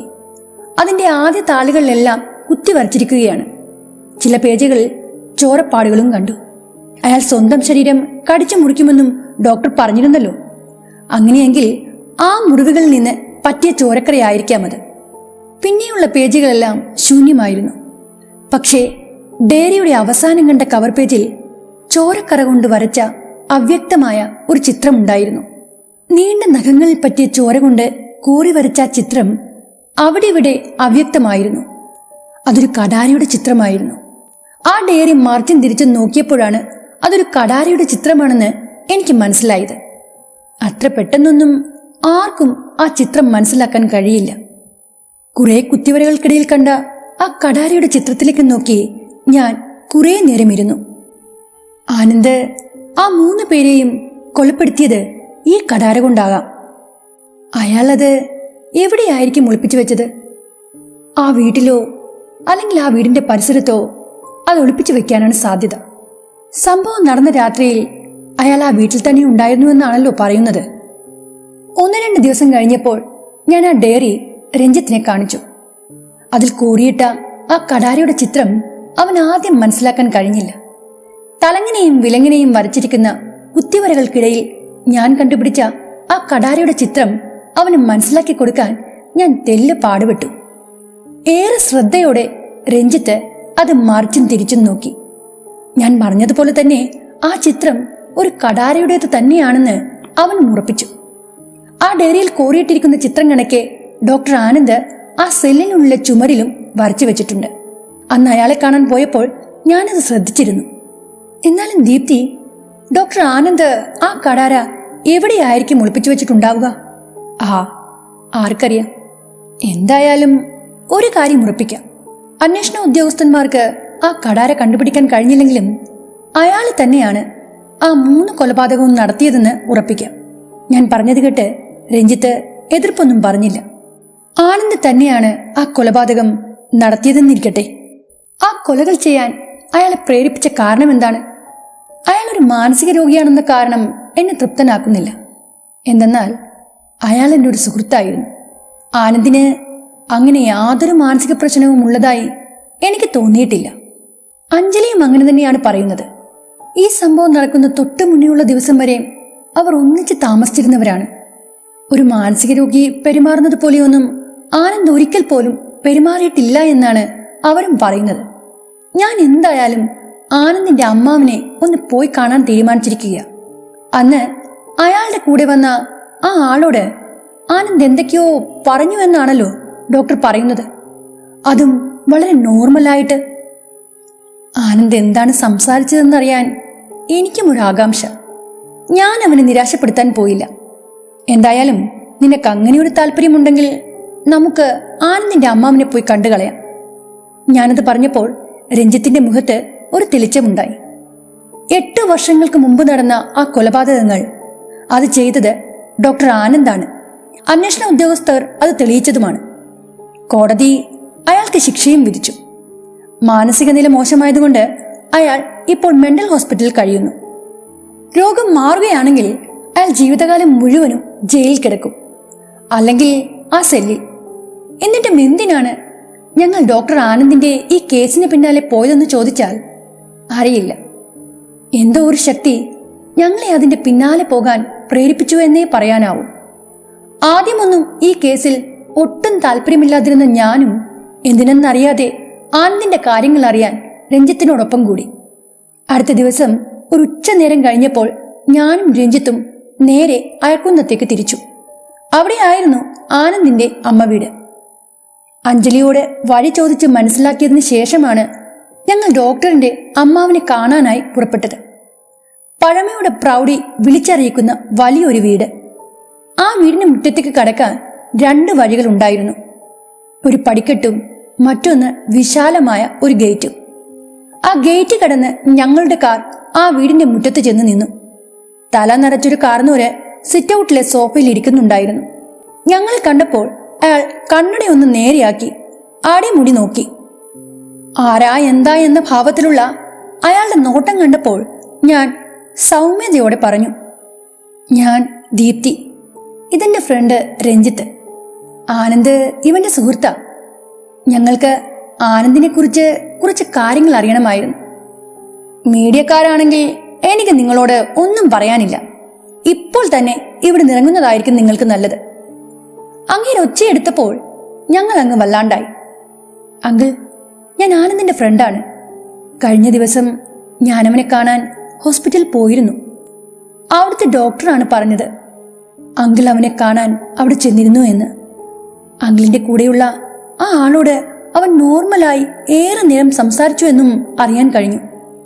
ഡോക്ടർ ആദ്യമായിട്ടാ അവൻ അത്രയും നോർമലായിട്ട് സംസാരിക്കുന്നത് കണ്ടത്. രഞ്ജിത്തിന്റെ ആ സംസാരം അയാളെ തെല്ല് ശാന്തനാക്കി. പിന്നീട് ഞങ്ങളോട് അവിടെ ഇരിക്കാൻ പറഞ്ഞുകൊണ്ട് അയാളും ഞങ്ങൾക്ക് എതിർവശത്തുള്ള ഒരു കുഷ്യൻ കസേരയിൽ ഇരുന്നു. വീതിയേറിയ കറുത്ത കരയുള്ള ഒരു വെള്ള മുണ്ട് മാത്രമാണ് അയാൾ ഉടുത്തിരുന്നത്.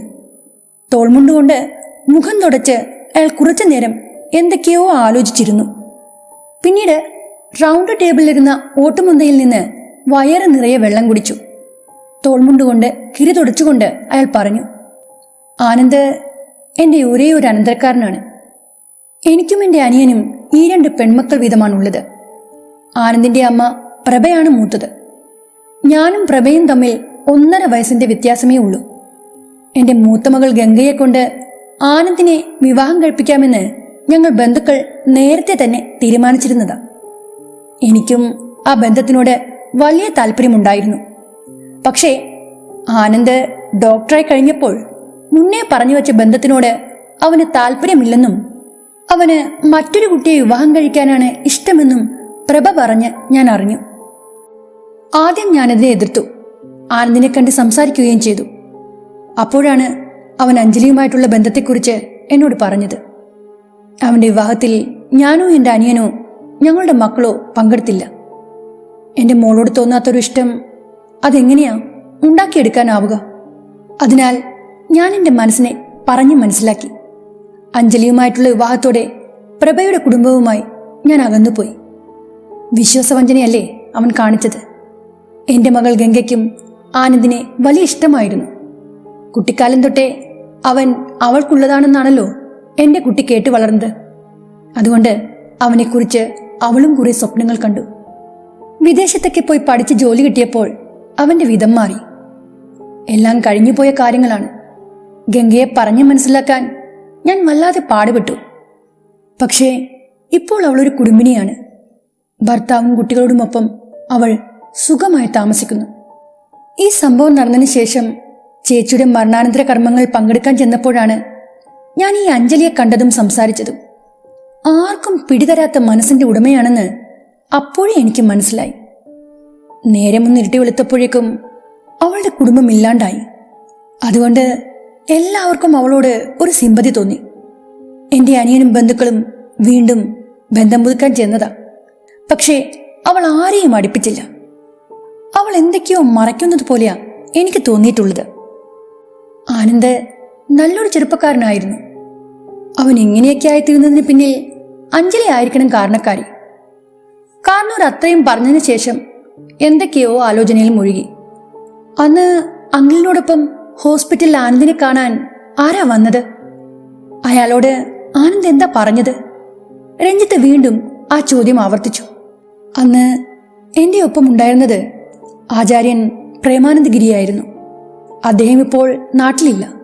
മഹാകുംഭമേളയിൽ പങ്കെടുക്കാൻ പ്രയാഗരാജിലേക്ക് പോയി. ജൂന അഖാഡയിലെ സന്യാസി സമുദായത്തിൽപ്പെട്ട ഒരാളാണ് ഈ ആചാര്യൻ പ്രേമാനന്ദഗിരി. എനിക്ക് അദ്ദേഹത്തെ ഒരുപാട് നാളായിട്ട് അറിയാം. ഞാൻ ഏറെ നിർബന്ധിച്ചപ്പോഴാണ് ആനന്ദിനെ കാണാൻ അദ്ദേഹം എന്റെ ഒപ്പം അന്ന് ഹോസ്പിറ്റലിൽ വന്നത്.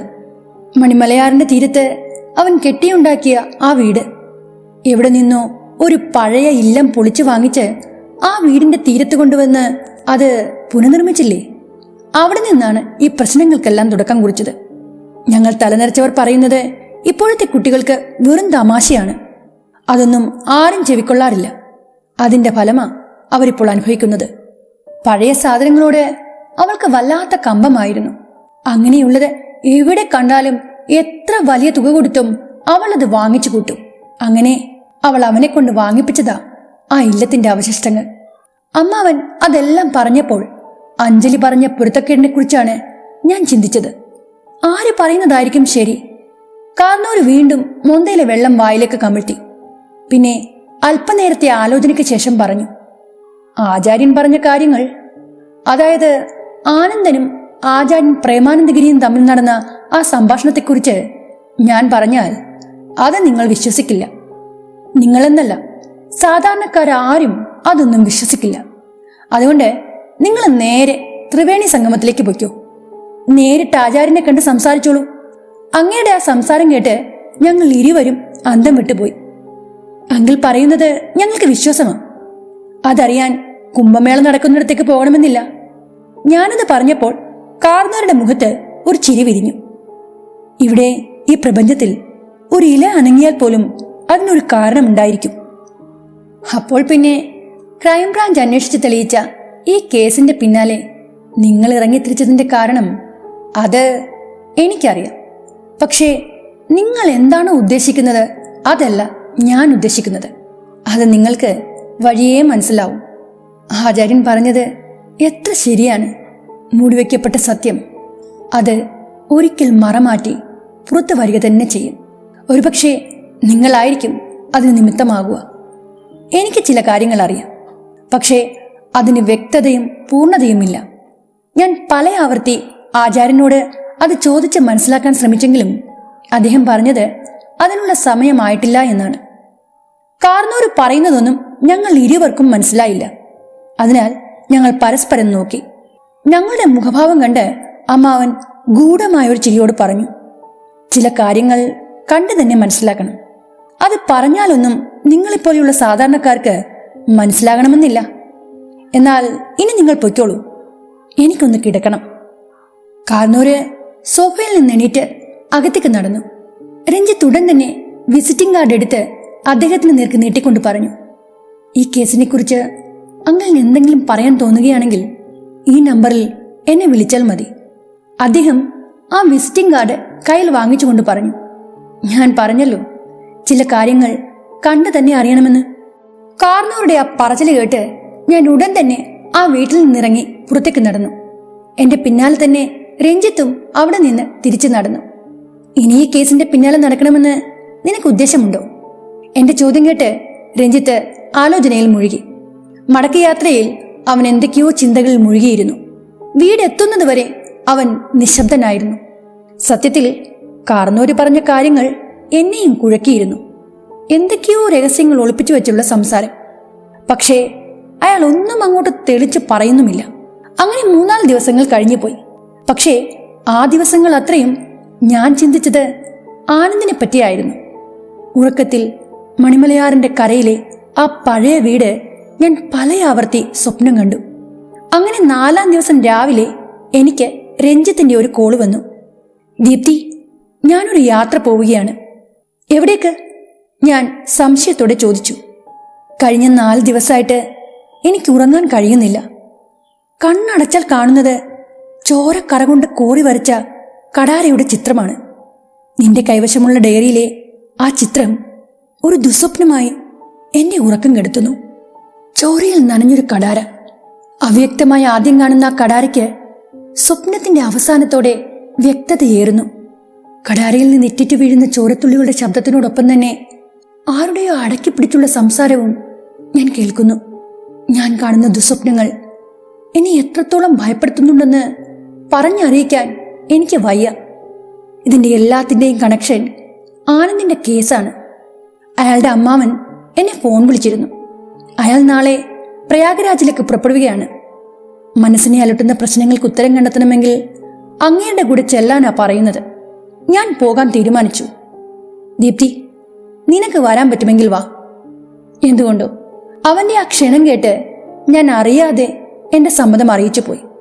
ഫോൺ വെച്ചതിന് ശേഷം ഞാൻ എന്തിനാണ് സമ്മതിച്ചതിനെ പറ്റിയാണ് ഞാൻ ആലോചിച്ചത്.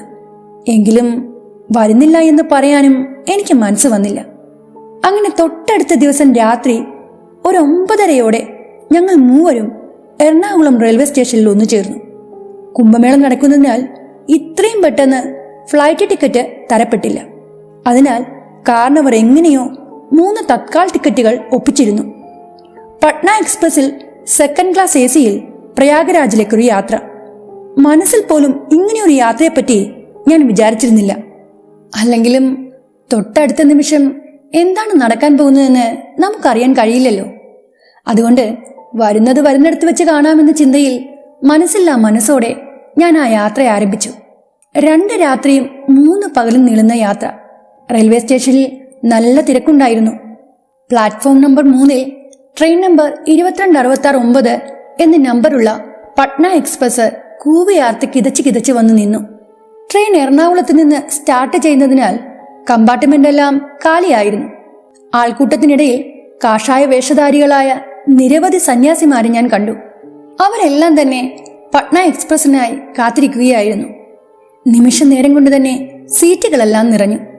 ഞങ്ങളിരുന്ന കമ്പാർട്ട്മെന്റിൽ അധികവും നോർത്ത് ഇന്ത്യൻസ് ആയിരുന്നു. അതുകൊണ്ട് തന്നെ ആ കമ്പാർട്ട്മെന്റിൽ ഗുഡ്കയുടെയും തമ്പാക്കിന്റെയും മനം മടുപ്പിക്കുന്ന ഗന്ധമായിരുന്നു. സദാസമയവും അവരിൽ പലരുടെയും വായ അയവിറക്കുന്ന പശുവിനെ പോലെ അനങ്ങിക്കൊണ്ടേയിരുന്നു. ഞങ്ങൾക്കിരുവർക്കും അഭിമുഖമായിട്ടാണ് കാർന്നൂരിരുന്നത്. കാവിനിറത്തിലുള്ള മുള്ളുഷട്ടുമായിരുന്നു മൂപ്പർ ധരിച്ചിരുന്നത്. കഴുത്തിൽ വലിയൊരു രുദ്രാക്ഷമാലയും ഉണ്ടായിരുന്നു. കണ്ണടച്ച് സീറ്റിലേക്ക് ചാരിയിരുന്ന കാർന്നൂര് വളരെ പതുക്കെ എന്തൊക്കെയോ ജപിച്ചുകൊണ്ടിരുന്നു. അതിനനുസരിച്ച് അദ്ദേഹത്തിന്റെ കയ്യിലുണ്ടായിരുന്ന ജപമാല വിരലുകൾക്കിടയിൽ കൂടി കറങ്ങിത്തിരിഞ്ഞുകൊണ്ടിരുന്നു. കഴിഞ്ഞ രാത്രിയിലെ ഉറക്കക്ഷീണം എന്റെ കണ്ണുകളെ വല്ലാതെ വലച്ചു. ഇയർഫോൺ ചെവിയിൽ തിരികെയിരുന്ന രഞ്ജിത്തും കൈകൾ കെട്ടി കണ്ണടച്ച് എന്റെ തൊട്ടരികിൽ തന്നെ ഇരിപ്പുണ്ട്. തെളിഞ്ഞ ചില്ലുജനാലകൾക്കപ്പുറമുള്ള സ്ട്രീറ്റ് ലൈറ്റിന്റെ വെട്ടത്തിൽ വഴിയോരക്കാഴ്ചകൾ കണ്ടുകൊണ്ട് ഞാൻ അറിയാതെ ഉറങ്ങിപ്പോയി. ആ ഉറക്കം കഴിഞ്ഞെണീറ്റപ്പോൾ ആ രാത്രി ഇരുട്ടി വെളുത്തിരുന്നു. കാർന്നൂരും രഞ്ജിത്തുമായി എന്തോ വലിയ ചർച്ച നടക്കുന്നതായി കണ്ടു. അപ്പോഴേക്കും ഒരു TT അവിടേക്ക് വന്നു. അയാൾ ടിക്കറ്റ് ആവശ്യപ്പെടുകയും അയാളുടെ കൈവശമുണ്ടായിരുന്ന ചാർട്ടിലെ പേരുകൾ ഉച്ചത്തിൽ വായിക്കുകയും ചെയ്തു. അപ്പോഴാണ് കാർന്നൂരുടെ പേര് സായിനാഥ് എന്നാണെന്ന് ഞാൻ അറിയുന്നത്. 144 വർഷങ്ങൾ കൂടുമ്പോൾ ആഘോഷിക്കുന്ന മഹാകുംഭമേളയെപ്പറ്റിയായിരുന്നു അങ്ങേര് വാ തോരാതെ സംസാരിച്ചുകൊണ്ടിരുന്നത്. 1.5 നൂറ്റാണ്ടിന്റെ ഒരിക്കൽ മാത്രം നടക്കുന്ന മഹാകുംഭമേളയെപ്പറ്റി കേട്ടപ്പോൾ ഞാനും ചെവികൂർപ്പിച്ചു. മഹാകുംഭമേള വെറുമൊരു മതസമ്മേളനം മാത്രമല്ല, അത് നമ്മുടെ ഭാരതത്തിന്റെ സമ്പന്നമായ ആത്മീയ സാംസ്കാരിക പൈതൃകത്തിന്റെ സാക്ഷ്യമാണ്. ജ്യോതിഷ കണക്കുകൂട്ടൽ അനുസരിച്ച് ഈ മേള ആരംഭിക്കുന്നത് പൗഷ പൗർണമി നാളിലാണ്. അതായത് മകരമാസത്തിലെ പൗർണമി നാളിൽ. സൂര്യനും ചന്ദ്രനും വൃശ്ചിക രാശിയിലും വ്യാഴം മേടരാശിയിലും പ്രവേശിക്കുന്ന സമയം. മകരസംക്രാന്തിയിൽ സംഭവിക്കുന്ന ഈ ഒരു യോഗത്തെ കുംഭസ്നാന യോഗമായി കണക്കാക്കുന്നു. ഇത് അങ്ങേയറ്റം വിശേഷപ്പെട്ടതാണ്.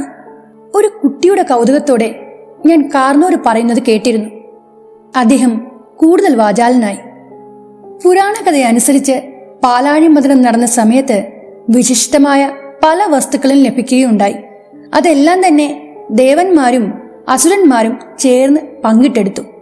അവസാനം ധന്വന്തരി ഭഗവാൻ ഒരു അമൃതകുംഭവുമായി പ്രത്യക്ഷപ്പെട്ടു. അമൂല്യമായ അമൃത് സേവിച്ചാൽ അമരത്വവും നിത്യയൗവനവുമാണ് ഫലം. അതിനാൽ ഇരുകൂട്ടരും അമൃതകുംഭം സ്വന്തമാക്കാനായി വഴക്കും യുദ്ധവും ആരംഭിച്ചു. സംഘർഷാവസ്ഥ അതിന്റെ ഉച്ചസ്ഥായിയിലെത്തി. ആ സംഘർഷമൊന്ന് കുറയ്ക്കാനായി ഭഗവാൻ വിഷ്ണു മോഹിനി അവതാരമെടുത്ത് അമൃത് ഇരുകൂട്ടർക്കുമിടയിൽ പങ്കുവെക്കാമെന്നേറ്റു. എന്നിട്ടും സംഘർഷാവസ്ഥയ്ക്ക് അയവുണ്ടായില്ല. അങ്ങനെ വന്നപ്പോൾ വിഷ്ണു ഭഗവാൻ അമൃതകുംഭം ഇന്ദ്രദേവന്റെ പുത്രനായ ജയന്തന്റെ കയ്യിലേൽപ്പിച്ചു. ജയന്തൻ ഒരു കാക്കയുടെ രൂപത്തിൽ അമൃതകുംഭവും കൊക്കിലെടുത്തുകൊണ്ട് അവിടെ നിന്ന് പറന്നകന്നു. അങ്ങനെ പറന്നു പോകുന്ന സമയത്ത് അമൃതം നിറഞ്ഞ ആ കുംഭത്തിൽ നിന്ന് കുറച്ച് തുള്ളികൾ തെറിച്ച് ഭൂമിയിലെ 4 സ്ഥലങ്ങളിൽ വന്നു വീണു. ആ സ്ഥലങ്ങളാണ് പ്രയാഗരാജ്, ഉജ്ജയിൻ, ഹരിദ്വാർ, പിന്നെ നാസിക്. അമൃതകുംഭത്തിൽ നിന്ന് അമൃതതുള്ളികൾ തെറിച്ചു വീണ ഈ 4 സ്ഥലങ്ങളിലും പിന്നീട് കുംഭമേള ആഘോഷിക്കാൻ തുടങ്ങി. ജയന്തൻ കാക്കയുടെ രൂപത്തിൽ അമൃതകുംഭവുമായി പറന്നു പോകുന്ന സമയത്ത് അമൃതതുള്ളികളിൽ നിന്ന് അല്പം അതിന്റെ നാവിലും പറ്റാനിടയായി. അക്കാരണത്താലാണ് കാക്കയ്ക്ക് ദീർഘായുസ് ലഭിച്ചത്. ഏതെങ്കിലും അപകടങ്ങളിൽപ്പെട്ടാലേ കാക്കകൾക്ക് മരണമുണ്ടാവൂ. അമൃതകുടവുമായി പറന്നു പോകുന്ന സമയത്ത് അതിൽ നിന്ന് ഒരു തരിമ്പ് താഴെയുണ്ടായിരുന്ന ദർഭപ്പുല്ലിൽ വന്നു വീണു. അതുകൊണ്ടാണ് പോലും ദർഭപ്പുല്ലിന് ഇത്രയും പവിത്രത കൈവന്നത്. സർവപ്രഥം പൂജിക്കുന്ന വിഘ്നേശ്വരന് ഇതർപ്പിക്കുന്നതിന് പിന്നിലെ കാരണവും ഇതാണ്. 3 പവിത്ര നദികളുടെ സംഗമസ്ഥാനം ഗംഗ, യമുന, പിന്നെ സരസ്വതി നദി. ഈ 3 നദികളും പ്രയാഗരാജിൽ വെച്ച് ഒന്നു ചേർന്ന് ഒഴുകുന്നു. അതിനാലാണ് ഇവിടെ നടക്കുന്ന മഹാകുംഭ് മറ്റ് സ്ഥലങ്ങളെ അപേക്ഷിച്ച് കൂടുതൽ മഹത്തരമാവുന്നത്. സരസ്വതി നദിയെ പ്രത്യക്ഷത്തിൽ നമുക്ക് കാണാൻ സാധിക്കുന്നില്ലെങ്കിലും ഇന്നും ആ നദി ഭൂമിയുടെ അടിയിൽ കൂടി ഒഴുകുന്നുണ്ടെന്നാണ് പറയപ്പെടുന്നത്. ഏതെങ്കിലും ഒരു വ്യക്തി ഈ 3 നദികളും ഒന്നിക്കുന്ന സംഗമസ്ഥാനത്ത് സ്നാനം ചെയ്യുകയാണെങ്കിൽ അയാൾക്ക് മോക്ഷപ്രാപ്തി ഉണ്ടാകുമത്രേ. ഈ വർഷത്തെ, അതായത് 2025 ആഘോഷിക്കുന്നത് കുംഭമേളയല്ല, മറിച്ച് മഹാകുംഭമേളയാണ്. 12 വർഷം കൂടുമ്പോഴാണ് കുംഭമേള ആഘോഷിക്കുന്നത്. അങ്ങനെയുള്ള തുടർച്ചയായ 12 കുംഭമേളകൾക്ക് ശേഷം, അതായത് 144 വർഷം കൂടുമ്പോൾ നടക്കുന്ന ഒന്നാണ് മഹാകുംഭമേള. കുംഭസ്നാനം നടക്കുന്ന സമയത്ത് ത്രിവേണി സംഗമത്തിലെ പവിത്രമായ നദികളിൽ ദേവതകളുടെ വാസമുണ്ടെന്നാണ് കരുതുന്നത്. സംഗമസ്ഥാനത്ത് സ്നാനം ചെയ്യുന്നത് മൂലം ദൈവകൃപ ലഭിക്കുന്നു. മനഃശാന്തി ഉണ്ടാവുന്നതിനോടൊപ്പം തന്നെ സകാരാത്മകമായിട്ടുള്ള ഊർജവും ഉണ്ടാവും. നദിയിലെ തണുതണുത്ത വെള്ളത്തിൽ മുങ്ങിക്കുളിക്കുമ്പോൾ നമ്മുടെ ശരീരത്തിലെ രക്തയോട്ടം കൂടുതൽ സക്രിയമാവുകയും രോഗപ്രതിരോധ ശക്തി വർദ്ധിക്കുകയും ചെയ്യുന്നു. ആനന്ദ് ഡോക്ടറിന്റെ അമ്മാവനെ ആദ്യമായി കണ്ടപ്പോൾ അയാൾക്ക് ഇത്രയും അറിവുള്ളതായി എനിക്ക് തോന്നിയതേയില്ല. ഒരു മനുഷ്യന്റെ വസ്ത്രരീതിയും രൂപവും കൊണ്ടല്ല ഒരാളെ അളക്കേണ്ടതെന്ന് സ്വന്തം അനുഭവത്തിലൂടെ ആദ്യമായി ഞാനെന്നറിയുകയായിരുന്നു. രഞ്ജിത്ത് അദ്ദേഹത്തിന്റെ മുഖത്ത് നിന്ന് കണ്ണെടുക്കുന്നേയില്ല. അവൻ അദ്ദേഹം പറയുന്നത് സസൂക്ഷ്മം ശ്രദ്ധിക്കുകയാണ്. അങ്ങനെ ആ യാത്രയിലുടനീളം അദ്ദേഹം ഇതുപോലെയുള്ള പല കാര്യങ്ങളും പറഞ്ഞു തന്നു. ഇതിനിടയിൽ ആചാര്യൻ പ്രേമാനന്ദഗിരിയുമായി മൂപ്പര് സംസ്കൃത ഭാഷയിൽ 1-2 തവണ എന്തൊക്കെയോ സംസാരിക്കുകയും ചെയ്തു. ഞങ്ങൾ ഇരുവരും ആ സമയം ഒന്നും മനസ്സിലാകാതെ വായും പൊളിച്ചിരുന്നു പോയി. അങ്ങനെ 3-ാം ദിവസം രാത്രി ഒരു 10-11 മണിയായപ്പോൾ ഞങ്ങൾ സഞ്ചരിച്ചിരുന്ന ആ ട്രെയിൻ പ്രയാഗ്രാജിലെത്തി നിന്നു. ആ രാത്രി അവിടെയുള്ളൊരു ഹോട്ടലിൽ തങ്ങി. തൊട്ടടുത്ത ദിവസം രാവിലെ കുളിച്ച് ഫ്രഷായി ഞങ്ങൾ മൂവരും മഹാകുംഭമേള നടക്കുന്ന ത്രിവേണി സംഗമത്തിലേക്ക് നടന്നു. മകരസംക്രാന്തി കഴിഞ്ഞു പോയതുകൊണ്ട് തിരക്കിന് അല്പം കുറവുണ്ടായിരുന്നു. സ്നാനം ചെയ്യാൻ ഒരുക്കിയിട്ടുള്ള ഗംഗയുടെ ഘാട്ടുകളിലായിരുന്നു കൂടുതൽ തിരക്ക്. കാൽനടയായി ഒരു 2.5 കിലോമീറ്റർ നടന്നതിന് ശേഷം ഞങ്ങൾ സന്യാസിമാർ താമസമാക്കിയിരിക്കുന്ന ടെന്റുകളുടെ പരിസരത്തെത്തി. ആ ടെന്റുകളിലൊക്കെയും നിരവധി സന്യാസി ശ്രേഷ്ഠന്മാരെ കണ്ടു. അതിൽ അഘോരികളും നാഗാ സന്യാസിമാരും ഉണ്ടായിരുന്നു. അതിശയവും ഭയവും ജനിപ്പിക്കുന്ന അവരുടെ രൂപവും ഭാവവും കണ്ട് പരിഭ്രമത്തോടെ ഞാൻ മുന്നോട്ട് നടന്നു. 3 വയസ്സുള്ള കുട്ടികൾ തൊട്ട് പടുവൃദ്ധരായവർ വരെയും ആ സന്യാസി ഗണത്തിലുണ്ടായിരുന്നു. അങ്ങനെ ഒടുവിൽ ഞങ്ങൾ തേടി വന്ന ആ ആചാര്യനെ ഞങ്ങൾ കണ്ടെത്തി. ആചാര്യൻ പ്രേമാനന്ദഗിരി.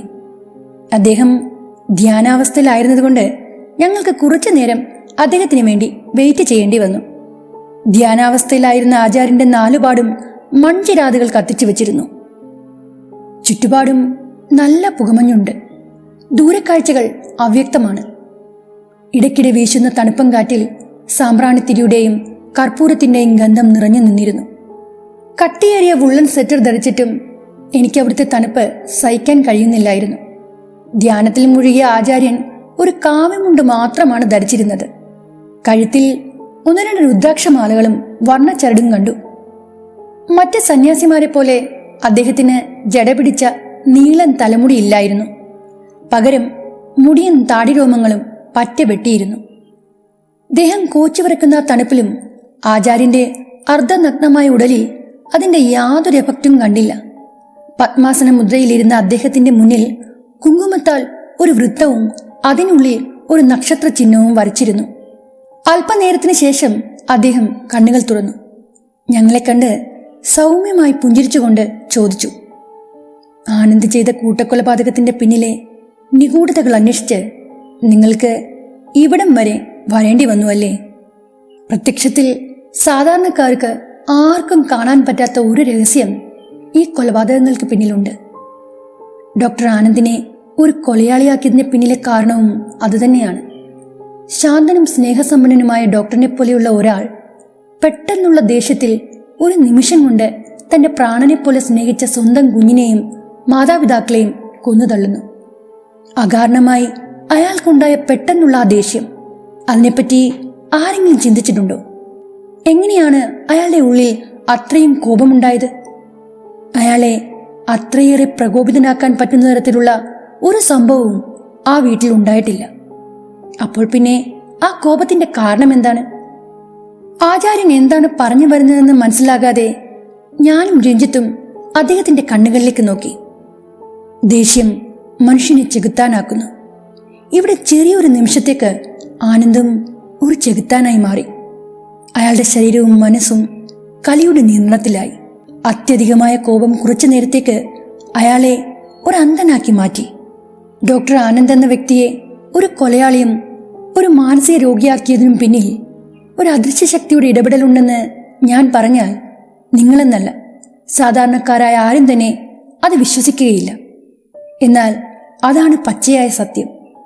അയാളത് തിരിച്ചറിഞ്ഞപ്പോഴേക്കും ഏറെ വൈകിപ്പോയി.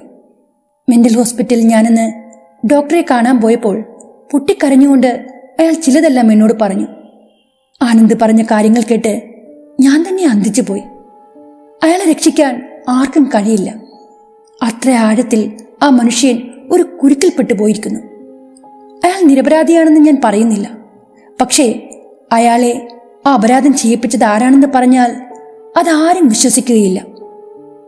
താങ്കൾ എന്താണ് പറഞ്ഞു വരുന്നതെന്ന് എനിക്ക് മനസ്സിലാവുന്നില്ല.